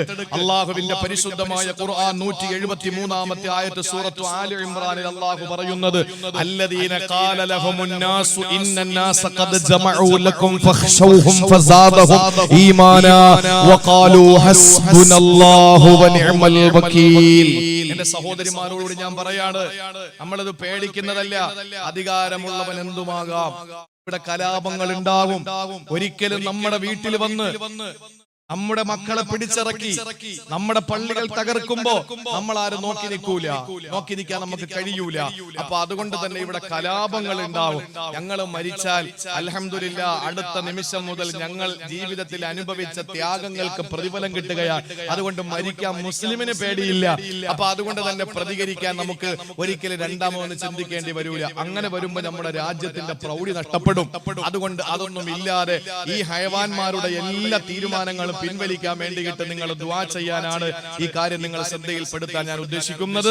മഹാനായ റസൂലുള്ളാഹി സ്വല്ലല്ലാഹി അലൈഹി വസല്ലമ തങ്ങൾ പ്രിയപ്പെട്ട സഹാബത്തുമൊത്ത് ഹിജ്റ 2 ബദർ കഴിഞ്ഞു, ഹിജ്റ 3 ഉഹദ് കഴിഞ്ഞു. ഉഹദ് കഴിഞ്ഞ് പോകുമ്പോൾ അബൂ സുഫിയാനും കൂട്ടരും പറഞ്ഞു, മുഹമ്മദേ അടുത്ത കൊല്ലം ബദറിൽ കാണാടാ, നിന്നെ നോക്കിക്കോ ഞങ്ങള് എന്ന് പറഞ്ഞു. അള്ളാഹുവിന്റെ റസൂല് പറഞ്ഞു പൊക്കോ എന്ന് പറഞ്ഞു. വർഷം 1 കഴിയാറായി. ആ സമയത്ത് മക്കയിൽ കൊടിയ ദാരിദ്ര്യം പിടിപെട്ടു. ഇവര് വാക്ക് പറഞ്ഞാൽ അടുത്ത വർഷം ഞങ്ങൾ എടുത്തോളാം. പക്ഷേ അവിടത്തെ അങ്ങനെയാണ്, ഈ ദുരഭിമാനം ഭയങ്കരമാണ്. അപ്പൊ അതുകൊണ്ട് തന്നെ പിറ്റേ വർഷം വന്നില്ലെങ്കിൽ അവർക്ക് നാണക്കേടാണ്. അപ്പൊ അതുകൊണ്ട് ദാരിദ്ര്യവും കട്ടപ്പാടും കൊടിയ ക്ഷാമവും അനുഭവപ്പെട്ടു മക്കയിൽ. 3-ാം വർഷം, ഹിജ്റയുടെ 3-ാം വർഷം. അന്ന് നബിതങ്ങൾക്ക് വയസ്സ് 56. എന്റെ പ്രിയപ്പെട്ട സഹോദരങ്ങളെ, അതുകൊണ്ട് ഒരാളെ വിട്ടിട്ട് പറഞ്ഞു, നീ ചെന്നിട്ട് മുഹമ്മദിനെയും കൂട്ടരെയും ഒന്ന് പേടിപ്പിക്കും, ഞങ്ങൾ എല്ലാ സൗകര്യങ്ങളോടും വരാൻ വേണ്ടി നിൽക്കുകയാണെന്ന് പറ. അവര് പേടിച്ചിട്ട് പിൻവാങ്ങും. അങ്ങനെ പിൻവാങ്ങിയാൽ നമുക്ക് പോണ്ടല്ലോ. നമ്മുടെ കയ്യിലാ കുറവുള്ളത്. ഇപ്പൊ പോയി അടിക്കാനുള്ള മാനസിക ശേഷിയും ശാരീരിക ശേഷിയും പണമോ ഒന്നും നമ്മളതിലില്ല. അതുകൊണ്ട് നീ പോയിട്ടൊന്ന് വരട്ടെ. അപ്പോഴേക്കും അവര് പിന്മാറും, നമുക്ക് സ്വസ്ഥമായിട്ട് ഇവിടെ കഴിയാം, നാണക്കേടിൽ നിന്ന് രക്ഷപ്പെടാന്ന് പറഞ്ഞു. അങ്ങനെ ഇയാള് വന്നിട്ട് ചന്തയിലും മാർക്കറ്റിലും ഒക്കെ നിന്ന് സഹാബാക്കളടുത്ത് പറഞ്ഞു, അബൂ സുഫിയാന്റെ നേതൃത്വത്തിൽ വരാൻ പോവാ, ഞാനിപ്പോ അവിടെ നിന്ന് വരികയാണ്. വല്ലാത്ത ഒരു ഭീകരമാണ് മക്കളെ, നടക്കാൻ പോകുന്ന പറയാൻ പറ്റൂല കേട്ടോ, നിങ്ങളെ മൂക്കി കയറ്റിക്കളയും എന്നൊക്കെ പറഞ്ഞ് ഇങ്ങനെ പേടിപ്പിച്ചപ്പോഴും സഹാബാക്കൾ പറഞ്ഞു പോടാ. ഫഖാലു ഹസ്ബുനല്ലാഹു വനിഅമൽ വകീൽ ഫസാദഹും ഈമാനാ. ഇതങ്ങോട്ട് കേൾക്കുമ്പോൾ അങ്ങോട്ട് ഈമാൻ തിളച്ചങ്ങ് പൊങ്ങി സഹാബത്തിന്. അവര് പറഞ്ഞു ഖാലു ഹസ്ബുനല്ലാഹു വനിഅമൽ വകീൽ, അല്ലാഹ് അമ്മ കണ്ടാ പോടാ നിന്റെ ജോലി വെക്കിന്നിട്ടെന്ന് പറഞ്ഞു. അങ്ങനെ നിവർത്തിയില്ലാതെ അവരവിടെ നിന്ന് തിരിച്ചു. നബിയും സഹാബാക്കളും യുദ്ധത്തിന് എല്ലാ സൗകര്യങ്ങളും ഒരുക്കിയിട്ട് ബദറിലെത്തി. ആ ബദറിൽ ഹിജ്റയുടെ 3-ാം വർഷമാണ്. ബദറിലെത്തി 4-ാം വർഷമാണ്. 3-ൽ ഉഹദ് കടന്നു. 4-ാം വർഷമാണ്. 57 വയസ്സ് നബിതങ്ങൾക്ക്. അങ്ങനെ ബദറിലേക്ക് എത്തുന്ന സമയത്തിന്റെ പ്രിയപ്പെട്ട സഹോദരങ്ങളെ, ആ ബദറിലേക്ക് എത്തി. ആ ബദറിന്റെ ഭാഗത്ത് വന്ന് തമ്പടിച്ചു. അവിടെ നിൽക്കുമ്പോ അവര് പാതി വഴിയിൽ വന്ന് പോയ രക്ഷയില്ലെന്നും പറഞ്ഞിട്ട് കുറച്ച് ദിവസം അവര് തിരിച്ചങ്ങ് മക്കയിലേക്ക് പോയി. നബിതങ്ങളും സഹാബാക്കളും 8 ദിവസത്തോളം അവിടെ കഴിഞ്ഞു എന്നാണ് പറയപ്പെടുന്നത്. അഭിപ്രായ വ്യത്യാസം എണ്ണങ്ങളിലുണ്ടെങ്കിൽ പോലും അവിടെ കഴിഞ്ഞ് കൊണ്ടുപോയ സാധനങ്ങളൊക്കെ അവിടെ കച്ചവടം ചെയ്ത് യാത്രക്കാർക്കും വഴിയെ പോകുന്ന കാഫിലകൾക്കൊക്കെ യാത്രക്കാർക്കൊക്കെ കച്ചവടം ചെയ്ത് നല്ല പണം ഉണ്ടാക്കിയിട്ട് തിരിച്ച് നബിതങ്ങൾ വന്നു. അതാണ് ഒരു വിപത്തും അവർക്ക് വന്നില്ല. അള്ളാഹുവിന്റെ ഹബീബ് നല്ല ലാഭം ഉണ്ടാക്കിക്കൊണ്ട് മടങ്ങി മടങ്ങിപ്പോയി. ഇതാണ് ഈ സൂറയിൽ ഈ ആയത്തുകളിൽ പറയുന്നത്. ഇതിന് പറയുന്ന പേരാണ് ബദർ സുഗ്റ. അതുകൊണ്ട് തന്നെ എന്റെ പ്രിയപ്പെട്ടവരെ, മശായിഖുമാരിൽ നിന്ന് ഇജാസത്ത് കിട്ടിയത്, പ്രത്യേകിച്ച് അബുൽ ഹസൻ ഷാദുലി റളിയല്ലാഹു അൻഹു അടക്കമുള്ള മഹാന്മാരിൽ നിന്ന് പിന്നെ അവരുടെ ഇജാസത്തായി കിട്ടിയ ഒരു കാര്യമാണ് അള്ളാഹുവിന്റെ ഹബീബിന്റെ പ്രിയപ്പെട്ട ആഷിഖായ നമ്മുടെ ബഹുമാനപ്പെട്ട ഉസ്താദ് അവറുകൾ ഇന്നോ ഇന്നലെയൊക്കെ വോയിസ് ഇട്ടിട്ടുണ്ട്. എന്റെ പ്രിയപ്പെട്ടവരെ, എല്ലാവരും ശ്രദ്ധയോടെ കേട്ടോളി. ഒരു ഫാത്തിഹ അഷ്റഫുൽ ഖൽഖിന്റെ പേരിൽ ഓതുക, മറക്കരുത്. ഇത് പ്രത്യേകം ഒന്ന് ഓർത്തോളി. ഇലാ ഹളറത്തി റൂഹി നബിയിന മുഹമ്മദിൻ സ്വല്ലല്ലാഹു അലൈഹി വസല്ലം എന്ന് പറഞ്ഞിട്ട് ഒരു ഫാത്തിഹ ഓതി നബി തങ്ങൾക്ക് ഹദിയ ചെയ്യുക. രണ്ടാമതൊരു ഫാത്തിഹ നമ്മുടെ മാതാപിതാക്കൾ, നമ്മുടെ മശായിഖുമാര്, പ്രത്യേകിച്ച് അസ്ഹാബുൽ ബദറിന് അവർക്ക് വേണ്ടിയിട്ട് നമ്മൾ ഹദിയ ചെയ്ത ഒരു ഫാത്തിഹ കൂടി ഓതുക. മൂന്നാമത് അബുൽ ഹസൻ ഷാദുലി തങ്ങൾക്ക് വേണ്ടി ഒരു ഫാത്തിഹ ഓതുക. മറന്നു പോകുന്നവർ അത് മറന്നുപോയാൽ ഇനി പറയുന്നത് മറക്കാതിരിക്കുക. എന്നിട്ട് നിങ്ങൾ ഈ ആയത്ത് ഓതുക. ഏതാ? മഹത്തായ സൂറത്ത് ആലി ഇംറാന്റെ ഈ ആയത്ത്. അല്ലദീന ഖാല ലഹുമുൻ 173 മറക്കരുത്. ആലി ഇംറാൻ 173. അല്ലദീന ഖാല ലഹുമുൻ നാസ് ഇന്നന്നാസ ഖദ് ജമഉ ലക്കും ഫഖ്ശൗഹും ഫസാദഹും ഈമാനാ വഖാലു ഹസ്ബുനല്ലാഹു വനിഅമൽ വകീൽ. അവിടെ നിർത്തുക. ഖുർആൻ മടക്കി വെക്കുക. 450 പ്രാവശ്യം 450 പ്രാവശ്യം ഹസ്ബുനല്ലാഹു വനിഅമൽ വകീൽ, ഹസ്ബുനല്ലാഹു വനിഅമൽ വകീൽ, ഹസ്ബുനല്ലാഹു വനിഅമൽ വകീൽ എന്ന 450 പൂർത്തിയാക്കുമ്പോൾ ഖുർആൻ ശരീഫ് വീണ്ടും എടുക്കണം. അതിന്റെ അടുത്ത ആയത്ത് ഫൻഖലബു ബിനിഅമത്തിൻ മിനല്ലാഹി വഫളലിൻ ലം യംസസുഹും സൂഉൻ വത്തബഉ റിളവാനല്ലാഹി വല്ലാഹു ദു ഫളലിൻ അളീം എന്ന് പറയുന്ന ആയത്ത് 3 പ്രാവശ്യം ഓതി അവസാനിപ്പിക്കുക. എല്ലാ ദിവസവും മുടങ്ങാതെ ഒരു വട്ടം. നമുക്ക് കുറച്ച് സമയമേ വേണ്ടി വരുള്ളൂ. കഴിയുന്നവർ എല്ലാ ദിവസവും ചെയ്യുക. നമ്മുടെ ജീവിതത്തിൽ ഇൻഷാ അല്ലാഹ് ഇത് പതിവാക്കുക. അത് ഇതിനു വേണ്ടിയിട്ടല്ല, ഏത് കാര്യങ്ങൾക്കും. മഅദനി ഉസ്താദിന്റെ ഉമ്മയെ സർജറി ചെയ്യാൻ വേണ്ടിയിട്ട് ഹോസ്പിറ്റലിൽ കയറ്റുമ്പോ, ശ്രീചിത്ര മെഡിക്കൽ കോളേജിൽ ഓപ്പറേഷന് കയറ്റുമ്പോ മഅദനി ഉസ്താദ് എന്നോട് വിളിച്ചിട്ട് ഇത് ഓതാൻ പറഞ്ഞു. ഞാൻ ഓതി തീരുമ്പോഴേക്കും ഓപ്പറേഷൻ സക്സസ് ആയി, പരിപൂർണ വിജയം, അൽഹംദുലില്ലാഹ്. ഇതൊക്കെ നമ്മൾ അനുഭവിക്കുന്ന ഏത് പ്രയാസങ്ങൾക്കും ഇത് നല്ലതാണ്. കച്ചവടം നടക്കുന്നില്ലെങ്കിൽ നിയത്താക്കി ഓതിക്കൊല്ലാം എന്ന് പറഞ്ഞാൽ പാപങ്ങൾ വരൂല, വിഷമങ്ങൾ വരൂല, പീഡനങ്ങൾ വരൂല, എന്തും നമുക്ക് രക്ഷപ്പെടാനുള്ള. ഇതൊക്കെ ഖുർആനിലുണ്ട് സഹോദരങ്ങളെ. ഖുർആൻ നെഞ്ചോടങ്ങ് ചേർത്ത് വെച്ചാൽ മതി. ഇതൊക്കെ കളഞ്ഞിട്ട് അപ്പുറത്ത് തട്ടിപ്പോയിട്ട് നിങ്ങളൊന്നും അനുഭവിക്കുന്നില്ല എന്ന് പറയുന്ന എംബോക്കികളെ കാണുമ്പോൾ നമുക്ക് പുച്ഛം തോന്നൂല. അതുകൊണ്ട് പ്രിയപ്പെട്ട സഹോദരങ്ങളെ, ഇത് കൃത്യമായി നിങ്ങൾ ഓതിക്കോളി. അള്ളാഹു നമ്മളെ എല്ലാ വിപത്തിൽ നിന്ന് കാത്തുരക്ഷിക്കട്ടെ. 22-ാം തീയതി വരുന്ന വിധി നമുക്ക് അള്ളാഹു അനുകൂലമാക്കി തരട്ടെ. നമുക്ക് വേറെ ഒന്നും വേണ്ട. അവർ എന്നെ ഭരിച്ചോട്ടെ. നിങ്ങൾ എന്നെ ഇരിലായോമിൽ ഖിയാമ ഭരിച്ചോളി. നിങ്ങൾ എന്നെ ആഭ്യന്തരമന്ത്രി, നിങ്ങൾ എന്നെ പ്രധാനമന്ത്രി. തട്ടിപ്പിൽ നിങ്ങൾ വന്നല്ലേ? തട്ടിപ്പിൽ വന്നതല്ലേ? ഇപ്പൊ ബാലറ്റ് പേപ്പർ ഇട്ട് നിങ്ങൾക്ക് വോട്ട് ചോദിക്കാൻ പറ്റുമോ? 4 പേരെ കിട്ടൂലല്ലോ. സ്വന്തം ഭാര്യമാര് ആർക്കും ഇല്ലല്ലോ. ഉണ്ടെങ്കിൽ തന്നെ അവരെ പോലും കിട്ടൂല. നിങ്ങൾക്ക് അവരുടെ വോട്ട് പോലും കിട്ടൂല. ഇത് തട്ടിപ്പിൽ കോടികൾ മുടക്കിയിട്ട് നമ്മൾ ഗൗരവത്തിൽ മനസ്സിലാക്കണം. നമ്മുടെ സമരം ഇനി ഈ NRCയും MBRും അതുപോലെ CAക്കെതിരെ മാത്രമല്ല. നമ്മുടെ സമരം ഇനി ഒന്നുകൂടി നമ്മൾ മുന്നോട്ട് വെക്കണം. ബാലറ്റ് പേപ്പറിലെ ബാലറ്റ് പെട്ടിയിലിടുന്ന ഇലക്ഷനായി മാറണം. ഈ മെഷീൻ സംവിധാനം മാറ്റണം. ഇല്ലെങ്കിൽ എത്ര കാലം കഴിഞ്ഞാലും ഭീകരമായ നിലയിൽ ഭൂരിപക്ഷത്തോടും മൃഗീയ ഭൂരിപക്ഷത്തോടെ അവർ വീണ്ടും വരും, സംശയമില്ല. നമുക്ക് വേണ്ടത് മുസ്ലിം സമുദായത്തിന്റെ വിജയമല്ല, ഇന്ത്യയുടെ വിജയമാണ്. അത് മുസ്ലിമിന്റെ വിജയം കൂടെ തന്നെയാണ്. അള്ളാഹു നമുക്ക് നിലനിർത്തി തരട്ടെ. ഇനി നാലാമതൊരു ശത്രുവുണ്ട്. അള്ളാഹുവിന്റെ റസൂല് പറയുകയാണ്, നാലാമത്തെ ശത്രു പ്രതിസന്ധി ഏതെന്നറിയോ? ഹബീബായ നബി തങ്ങൾ പറയുകയാ, വശൈത്താനു യുദില്ലുഹു വശൈത്താനു യുദില്ലുഹു. നിങ്ങളെ പിഴപ്പിക്കുന്ന ശൈത്താനാ. മറക്കല്ലേ, 5 പ്രതിസന്ധികളുടെ നടുവിലാണ്. അൽ മുഅ്മിനു ബൈന ഖംസി ശദായിദ. 5 പ്രതിസന്ധികളുടെ മധ്യയാണ് ഒരു മുഅ്മിൻ. അതിൽ ഒന്ന് അവന്റെ അസൂയക്കാരനായ കൂട്ടുകാരൻ മുഅ്മിൻ തന്നെയാണ്. രണ്ടാമത്തേത് അവനോട് ദേഷ്യം കാണിക്കുന്ന മുനാഫിക്കാണ്. കൂടെ നിൽക്കുമെങ്കിലും അവന് കുഴി തോണ്ടുന്നവനാണ്. മൂന്നാമത്തേതോ അവനോട് യുദ്ധത്തിന് വരുന്ന ശത്രുവാണ്. നാലാമത്തേത് റസൂലുള്ള പറയുന്നത്, നാലാമത്തേത് ശൈത്താനു യുദില്ലുഹു. നിന്നെ പിഴപ്പിച്ചുകൊണ്ടിരിക്കുന്ന ശൈത്താനാണ്. നിന്നെ പിഴപ്പിച്ചുകൊണ്ടിരിക്കുന്ന ശൈത്താനാണ്. ഇതിൽ ഏറ്റവും വലിയ കുഴപ്പമല്ലേ? മൂന്നാമത് പറഞ്ഞാൽ നമുക്ക് തിരിച്ചറിയുന്നുണ്ട്, നമ്മൾ വീട്ടിൽ കയറ്റാതിരിക്കുന്നുണ്ട്, പ്രശ്നങ്ങളൊക്കെ നടത്തുന്നുണ്ട്, ഒക്കെ ശരിയാ. പക്ഷേ എന്നിട്ട് പോലും അവനെക്കാളും വലിയ ശത്രുവായ ശൈത്താനെ നമ്മൾ പിടിച്ച് പോക്കറ്റിട്ടിരിക്കാൻ ഇപ്പോഴും.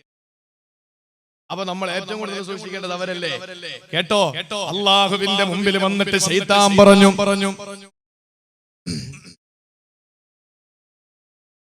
ശൈത്താനെ പടച്ചവന്റെ മുമ്പിൽ വന്നിട്ട് പറയുകയാണ്, അല്ലാ, എന്റെ ശത്രു മനുഷ്യനാണ്, എന്റെ ശത്രുവിനെ നീ ആദരിച്ചിട്ടുണ്ട്. അള്ളാഹു തന്നെ പറഞ്ഞല്ലോ, വലഖദ് കറംനാ ബനി ആദമ, മനുഷ്യനെ നാം ബഹുമാനിച്ചെന്ന് പറഞ്ഞില്ലേ? അതുകൊണ്ട് അല്ലാഹുവേ, എന്റെ ശത്രുവിനെ നീ ബഹുമാനിച്ച് ആദരിച്ചതല്ലേ? അതുകൊണ്ട് അല്ലാ, എനിക്ക് അവന്റെ മുമ്പിൽ പിടിച്ചു നിൽക്കാൻ എന്തെങ്കിലും വരം തരണം. അല്ലാഹു പറഞ്ഞു, അതിനെന്താ? ലാ യൂലദു ലക വലദുൻ ഇല്ലാ ലാ യൂലദു ലഹു വലദുൻ ഇല്ലാ വുലിദ ലക വലദു. എടാ മനുഷ്യൻ ഒരു പെണ്ണ് പ്രസവിക്കുമ്പോ നിനക്കും ഒരു കുഞ്ഞുണ്ടാകും പോരെ? ഒരു സ്ഥലത്തൊരു പെണ്ണ് പ്രസവിച്ചാൽ ശൈത്താൻ ഒരു കുട്ടി കൂടെ ഉണ്ടാവുകയാണ്. കാരണം എന്താണ്? പിഴപ്പിക്കാൻ വേണ്ടിയിട്ട് അല്ലാഹു തആല ഒരു ശൈത്താനെ നിങ്ങൾക്ക് അല്ലാഹു കൂടെ തന്നിരിക്കുകയാണ്. എന്റെ ജീവിതത്തിൽ എന്നോടൊപ്പം ഒരു ശൈത്താനുണ്ട്. ആയിഷ ബിവിയോട് നബി തങ്ങൾ പറഞ്ഞു, ആയിഷ, ഓരോ മനുഷ്യന്റെ കൂടെയും ഒരു ഖരീനുണ്ട്, അടുപ്പക്കാരനുണ്ട്. അവനാണ് അവനെ തെറ്റിലേക്ക് കൊണ്ടുപോകുന്നത്. ഒരു മലക്കുമുണ്ട്, ആ മലക്ക് നന്മയിലേക്ക് കൊണ്ടുപോകും. നബി തങ്ങളോട് ആയിഷ ബിവി ചോദിച്ചു, നിങ്ങളുടെ കൂട്ടത്തിലുള്ള ശൈത്താൻ എങ്ങനെ നിങ്ങളെ പിഴപ്പിക്കാറുണ്ടോ എന്ന് ചോദിച്ചു. നബി തങ്ങൾ പറഞ്ഞു, ആയിഷ, എന്റെ കൂടെയുള്ള ശൈത്താൻ മുസ്ലിമാണ് മോളെ എന്ന് പറഞ്ഞു. അപ്പൊ നമ്മുടെ കൂട്ടത്തിലുള്ള ശൈത്താൻ ഏത് മതക്കാരനാണെന്ന് പറയാൻ പറ്റൂല. ഏതായിരുന്നാലും നമ്മളെ പിഴപ്പിക്കാൻ ഒരു ശൈത്താനെ നമ്മൾ പ്രസവിക്കപ്പെടുന്ന സമയത്ത് നമ്മുടെ കൂട്ടത്തിൽ ഉണ്ടാകുമെന്ന് മഹാനായ നബി മുഹമ്മദ് മുസ്തഫ കൂടെ അല്ലാഹു തആല തരികയാണ്. ആ സമയത്ത് ശൈത്താൻ പറഞ്ഞു, പോരാ അല്ലാ, അത് പോരാ പടച്ചവനെ, പോരാ. അല്ലാഹുവേ, എനിക്കൊരു കുഞ്ഞുണ്ടാകുന്നു, ആദമിനൊരു കുഞ്ഞുണ്ടാകുമ്പോ എനിക്കും ഉണ്ടാകുന്നു, ശരി തന്നെ. പക്ഷേ അതിലും മാത്രം ഞാൻ തൃപ്തനല്ല അല്ലാ. രണ്ടാമതായിട്ട് അല്ലാഹു ഇബ്ലീസിന് കൊടുത്ത വരം എന്തെന്നറിയോ? എന്നാ നീ കേട്ടോ, നിനക്ക് തജ്രീ മിനി ബിനി ആദമ മജ്റദ്മി, അവന്റെ രക്തവോട്ടം എവിടെയൊക്കെ ഉണ്ടോ അവിടെയൊക്കെ നിനക്ക് കയറിപ്പോവാനുള്ള സ്വാതന്ത്ര്യം തരാൻ പോരെ? മനുഷ്യന്റെ ശരീരത്തിൽ എവിടെയൊക്കെ ബ്ലഡ് സർക്കുലേഷൻ ഉണ്ടോ, രക്തഓട്ടമുണ്ടോ, അവിടെ ഒക്കെ പിശാച് കൂടെ വരാൻ ഞാൻ സ്വാതന്ത്ര്യം തന്നിരിക്കുകയാണ്, എവിടെ വേണോ നിനക്ക് കയറി പോകാം എന്ന് പറഞ്ഞപ്പോ ശൈത്താൻ പറഞ്ഞു, കാര്യം കൊള്ളാം, പക്ഷെ അതിൽ ഞാൻ തൃപ്തനല്ല, എനിക്ക് അത് മാത്രം പോരാ, ഒന്നുകൂടെ തരാൻ പറഞ്ഞു. ആ സമയത്ത് അല്ലാഹു കൊടുക്കുകയാണ് മൂന്നാമതൊരു വരം കൂടി കൊടുത്തു ശൈത്താന്. എന്താണെന്നറിയോ? മൂന്നാമത് കൊടുത്തത് ശാരികുഹും ഫിൽ അംവാലി വൽ ഔലാദ്. ശൈത്താന് അല്ലാഹു മൂന്നാമത് കൊടുത്ത ആനുകൂല്യം ഏതെന്നറിയോ? ശാരികുഹും ഫിൽ അംവാലി വൽ ഔലാദ്. അവന്റെ സമ്പാദ്യത്തിലും അവന്റെ സന്താനങ്ങളിലും നീ പങ്കായിക്കോ. അപ്പൊ ശൈത്താൻ പറഞ്ഞു, ഇത്ര മതി, ഇത് മതി, ഈ മൂന്നാമത് പറഞ്ഞത് മാത്രം മതി എനിക്ക്. എന്താ പറഞ്ഞത്? നമ്മുടെ സമ്പത്തിൽ ശൈത്താൻ കൂടെ പങ്കാവും, നമ്മുടെ സന്താനങ്ങളിലും ശൈത്താൻ കൂടെ പങ്കാവും. അല്ലാഹു കാത്തിരക്ഷിക്കട്ടെ. ശൈത്താൻ മക്കളിൽ പങ്കാവുന്നത് എങ്ങനെയാണ്? ഒരു മനുഷ്യൻ ബിസ്മി ചൊല്ലാതെ അവന്റെ ഭാര്യയെ സമീപിച്ചാൽ അവനോടൊപ്പം അവന്റെ ഭാര്യയെ ശാരീരിക ബന്ധത്തിൽ ഏർപ്പെടാൻ ശൈത്താൻ കൂടെ ഉണ്ടാകും. അതിൽ ഉണ്ടാകുന്ന ഒരു കുഞ്ഞ് അവന്റേതും ശൈത്താന്റേതും കൂടെയാണെന്ന് ആദരവായ നബി മുഹമ്മദ് മുസ്തഫ. അതാണ് പങ്കാവുന്നത്. അത് പോട്ടെ, നമുക്ക് ഇപ്പൊ ചർച്ചയ്ക്ക് വെക്കണ്ട. രണ്ടാമത് പറഞ്ഞത് ഫിൽ അംവാൽ, അവന്റെ ധനത്തിലും പങ്കാളിയാകുമെന്ന. ശൈത്താൻ നമ്മുടെ സമ്പത്തിൽ കൂടി പങ്കാളിയാകുമെന്ന് പഠിപ്പിച്ചില്ലേ?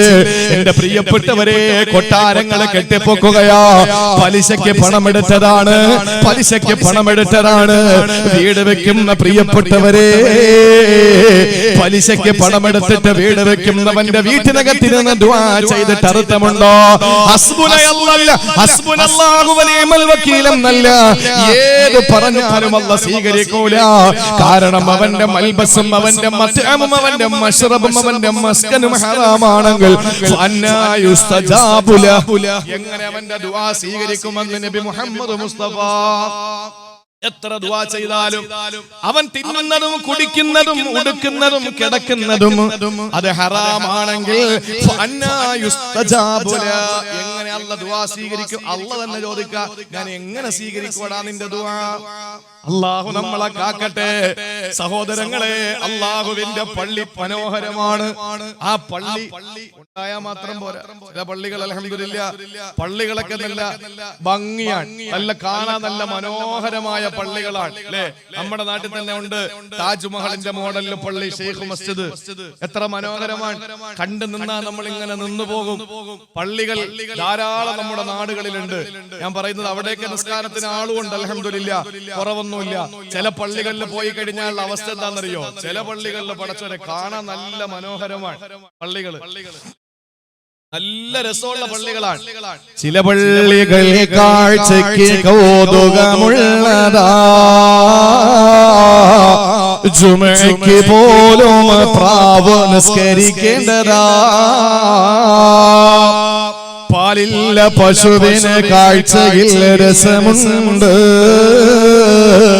സഹോദരങ്ങളെ, ചിന്തിച്ചു നോക്ക്, വെറും പ്രൗഢിയിൽ മാത്രം ഫലമയുണ്ട്. പാലില്ല പശുവിന് കാഴ്ചയിൽ രസമുണ്ട്. കാണാൻ നല്ല മനോഹരമായ പള്ളിയാണ്, പക്ഷെ നിസ്കരിക്കാൻ ആളില്ല. ജുമയ്ക്ക് നിസ്കരിക്കാനും പ്രാവ് വേണം. പ്രാവ് കൂട്ടങ്ങളാണ് നിസ്കരിക്കാൻ വരുന്നത്. അങ്ങനെ ആയാ പോരാ. നമ്മുടെ നാട്ടിലുള്ള പള്ളി, ആ പള്ളി എന്റെ പ്രിയപ്പെട്ടവരെ നമ്മുടെ സെക്രട്ടേറിയറ്റ് മന്ദിരമാണ്. നിസ്കരിക്കാൻ മാത്രമുള്ളതാണോ പള്ളി? ഇല്ല, പിരിക്കാനുള്ളതാ പള്ളി. നമ്മുടെ തർക്കങ്ങൾ തീർക്കാനുള്ളതാണ് പള്ളി. മദീനത്തുൻ നബവിയിലെ പിരിച്ചില്ലേ നബിതങ്ങൾ. മുളർ ഗോത്രത്തിൽപ്പെട്ട ഒരു വിഭാഗം ചിഞ്ഞ വേഷം ധരിച്ച് വന്നപ്പോ നബിതങ്ങളെ പള്ളിക്കകത്ത് പിരിവെടുത്തു കൊടുത്തു.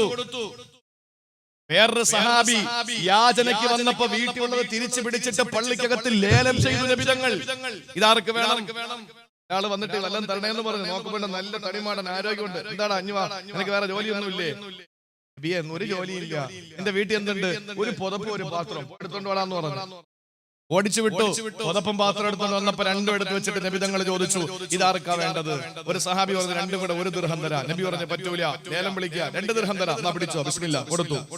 കൊടുത്തു. 2 ദിർഹം വാങ്ങിയിട്ട് പറഞ്ഞു, 1 ദിർഹമിന് നീ ഒരു കോടാലി വാങ്ങ്. 1 ദിർഹം കൊടുത്തൊരു കോടാലി വാങ്ങ്. എന്നിട്ട് 1 ദിർഹമിന് അത്യാവശ്യത്തിനുള്ള സാധനം വാങ്ങിക്കൊള്ളാൻ പറഞ്ഞു. ആ കോടാലി കൊണ്ടുപോയി ഒരാഴ്ച കാട്ടിൽ പോയി വിറക് വെട്ടി പുല്ല് പറിച്ച് മാർക്കറ്റിൽ കൊണ്ടുവന്ന് കച്ചവടം നടത്തിയിട്ട് ഒരാഴ്ച കഴിഞ്ഞ് കാണാൻ പറഞ്ഞു. ഒരാഴ്ച കഴിഞ്ഞിട്ട് വന്ന് നബിതങ്ങളെ കണ്ടിട്ട് പറഞ്ഞു, നബിയേ, ഇപ്പൊ എന്റെ അധ്വാനത്തില് എനിക്ക് കിട്ടുന്ന ആ ഫലം, എനിക്ക് കിട്ടുന്ന പൈസ, അതിൽ വല്ലാത്ത ഒരു സുഖമുണ്ട് നബിയേ എന്ന് പറഞ്ഞു. ദരിദ്രനായ ഒരു മനുഷ്യൻ യാചനയ്ക്ക് വന്നപ്പോ അവന്റെ ആരോഗ്യ സംരക്ഷണത്തിന് തിരികെ ഒരു കോടാലി കൊടുത്ത് മടക്കി വിട്ട് അവനെ ഏറ്റവും നല്ലൊരു വ്യവസായിയാക്കി മാറ്റിയ ലോകത്തിന്റെ ഏറ്റവും നല്ല കാരുണ്യത്തിന്റെ പ്രതീകമാണ് നബി മുഹമ്മദ് മുസ്തഫ. പ്രിയപ്പെട്ട സഹോദരങ്ങളെ, മദീനത്തുൻ നബവി, നമ്മുടെ പള്ളികളൊക്കെ ഇസ്ലാമിന്റെ സെക്രട്ടേറിയറ്റ് ആണ് എന്ന് പറഞ്ഞാൽ നമ്മുടെ തർക്കങ്ങൾ അതിനകത്ത് തീർക്കണം. പള്ളിക്കകത്ത തുടങ്ങുന്നത് കടകമ്പോളങ്ങളിൽ കത്തിക്കുത്തിന്റെ തുടക്കം പള്ളിയിലെ തർക്കമാണ്. കുനൂത്ത് എവിടെ ഓതണം, വിരള് എങ്ങനെ അനക്കണം, കൈ എവിടെ കെട്ടണം എന്ന് തുടങ്ങിയിട്ട് ചർച്ചയില് കടത്തിണ്ണകളിൽ കത്തിക്കുത്ത് നടക്കുന്നതിന്റെ തുടക്കം പള്ളിക്കകത്താണ് അല്ലേ? കടയിൽ തുടങ്ങുന്ന തർക്കത്തിന്റെ പരിഹാരം പള്ളിയിൽ അവസാനിക്കണം. അതാണ് പള്ളി. നമ്മുടെ നാട്ടിലെ ഒരു ഹിന്ദുവിന് പട്ടിണിയാണെന്നറിഞ്ഞാൽ പള്ളിയിലെ ഇമാമും കമ്മിറ്റിക്കാരും കൂടിയിട്ട് പള്ളിക്കകത്ത് നിസ്കരിക്കാൻ വരുന്നവരെന്ന് കളക്ഷൻ എടുത്തിട്ട് ആ വീട്ടിൽ പണം കൊടുക്കണം. ഇല്ലെങ്കിൽ ഈ പള്ളിക്കകത്ത് ഓതുന്ന ഖുർആൻ അർത്ഥമില്ല. ഇവിടെ ഏതെങ്കിലും ഒരു സഹോദര ക്രിസ്ത്യാനി ആകട്ടെ, ഹിന്ദു ആകട്ടെ, പാഴ്സി ആകട്ടെ, ജൂതനാകട്ടെ, ആരും ആകട്ടെ, അവൻ പട്ടിണി കിടക്കുന്നത് അറിഞ്ഞിട്ട് ഈ പള്ളിയിൽ നേർച്ച നടത്തിയാൽ, ഈ പള്ളിയിൽ ഭക്ഷണം വിളമ്പിയാൽ, ഈ പള്ളിക്കകത്ത് പായസം വിളമ്പിയാൽ അത് കുടിക്കുന്നവർക്ക് സുഖം കിട്ടും, പക്ഷേ ദഹിക്കണമെന്നില്ല സഹോദരങ്ങളെ. അതുകൊണ്ട് നമ്മുടെ പള്ളികൾ മനോഹരമാകേണ്ടതുണ്ട്.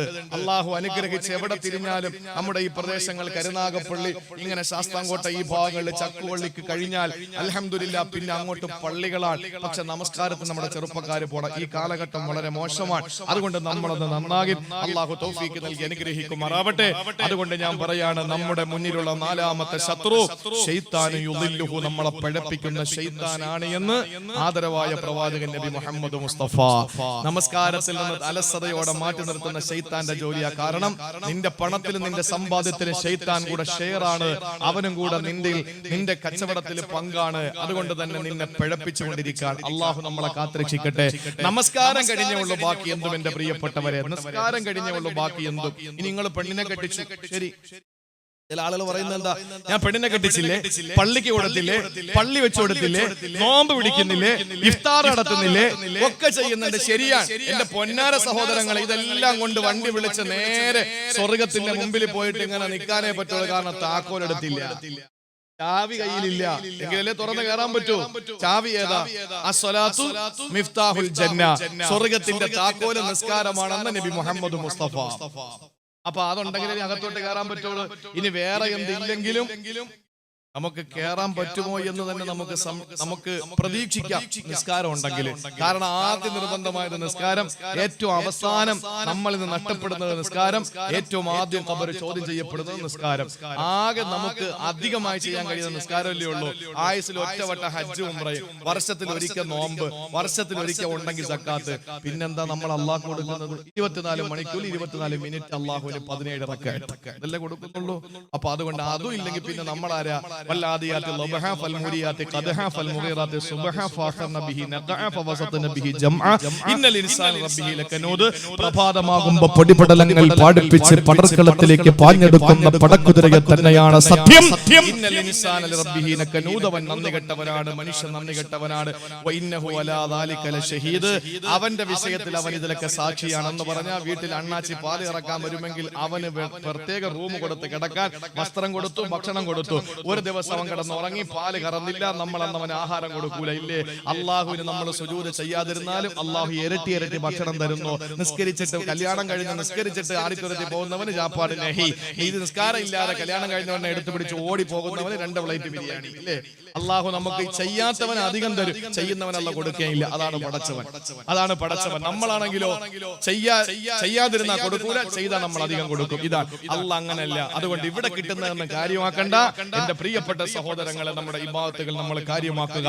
നിസ്കാരം ഒരു ലഹരിയാകട്ടെ. നമ്മുടെ നമസ്കാരം നമുക്ക് ലഹരിയായി കഴിഞ്ഞാൽ, കള്ളുഷാപ്പിലെ കള്ളുകുടിയന്മാരും വ്യഭിചാരശാലയിലെ വ്യഭിചാരികൾ പോകുമ്പോൾ അവർക്ക് കിട്ടുന്ന സുഖത്തെക്കാൾ സുഖം ഏറ്റവും മാമരം കോച്ചുന്ന തണുപ്പത്ത് ഐസ് വെള്ളം കൊണ്ട് ഒന്നുവെടുക്കുമ്പോൾ 2 റക്അത്ത് നിസ്കരിക്കുമ്പോൾ ഞങ്ങൾക്ക് കിട്ടുന്നു എന്ന് പറഞ്ഞത് സൂഫിയാക്കളാണ്. അള്ളാഹു നമ്മളെ ആ ഒരു അർത്ഥത്തിൽ എത്തിക്കുമാറാവട്ടെ. നിസ്കരിക്കുന്ന സഹോദരൻ, ഞാൻ എന്റെ FB-യിൽ പോസ്റ്റ് ചെയ്തിട്ടുണ്ടായിരുന്നു, ഒരു മത്സരം നടക്കുന്ന, ഒരു യൂത്ത് ഫെസ്റ്റിവൽ നടക്കുന്ന ഒരു കോളേജിലെ സ്കൂളിലെ ഒരു പെൺകുട്ടി അല്ലാഹുവേ ആഗ്രഹിച്ചു പോയി, ആ മോള് നമ്മുടെ മോളായിരുന്നെങ്കിലും, നമുക്ക് ജനിച്ച മകളായിരുന്നെങ്കിലെന്ന്. കൂട്ടുകാരികളൊക്കെ കളിക്കുന്നു, പാടുന്നു, ആടുന്നു, ചാടുന്നു, ഓടുന്നു. അതിനിടയിൽ ഒരു കാർട്ടൂണിന്റെ ഒരു ഭാഗം വിരിച്ചിട്ട് പൊന്നുമോള് നിന്ന് നിസ്കരിക്കുക, 7 വയസ്സുണ്ടാവൂല. ആലോചിച്ച് നോക്കിയേ. കാണുമ്പോ ആ മകൾക്ക് എന്ത് സമ്മാനം കൊടുക്കുമെന്ന് നമ്മൾ ആശങ്കപ്പെട്ടു. അള്ളാഹു നമ്മുടെ മക്കളെയൊക്കെ അങ്ങനെ ആക്കി തരട്ടെ. നിസ്കാരം നമുക്കൊരു ലഹരിയായാൽ അത് നിസ്കരിച്ചില്ലേ ഒരു വിറയൽ വരും. കുടിച്ചില്ലെങ്കിൽ ചില ആളുകൾക്ക് വിറയൽ വരും. ഈ ബീഡി വലിക്കുന്നവർക്ക് സമയാമം വലിച്ചില്ലെങ്കിൽ വിറയൽ വരുന്നത് പോലെ നിസ്കാരം കൃത്യമായി ചെയ്യുന്നവന് ആ സമയത്ത് നിസ്കരിക്കാൻ പറ്റില്ലാത്തൊരു വിറയൽ വരും, ദേഷ്യമൊക്കെ. അങ്ങനെ ഒരു ലഹരിയിലേക്ക് നമുക്ക് എത്തിച്ചേരണം. അതിന് ശൈത്താനെ അല്ലാഹു തആല നശിപ്പിക്കാനുള്ള എല്ലാ അവസരങ്ങളും അല്ലാഹു നമുക്ക് തരട്ടെ.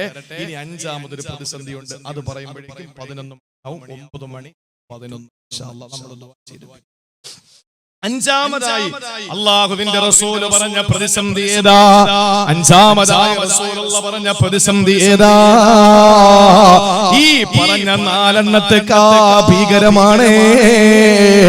അസൂയക്കാരനായ വിശ്വാസിയേക്കാൾ, ഏറ്റവും വലിയ കോപമുള്ള മുനാഫിക്കിനേക്കാൾ, നിന്നെ കൊല്ലാൻ നടക്കുന്ന ശത്രുവിനേക്കാൾ, നിന്റെ ഏറ്റവും വലിയ പിഴപ്പിക്കുന്നതിന്റെ പിന്നിൽ പ്രവർത്തിക്കുന്ന പിശാചിനേക്കാൾ ഏറ്റവും വലിയ ശത്രുവാണ് 5 വനഫ്സുനു തുഗ്വി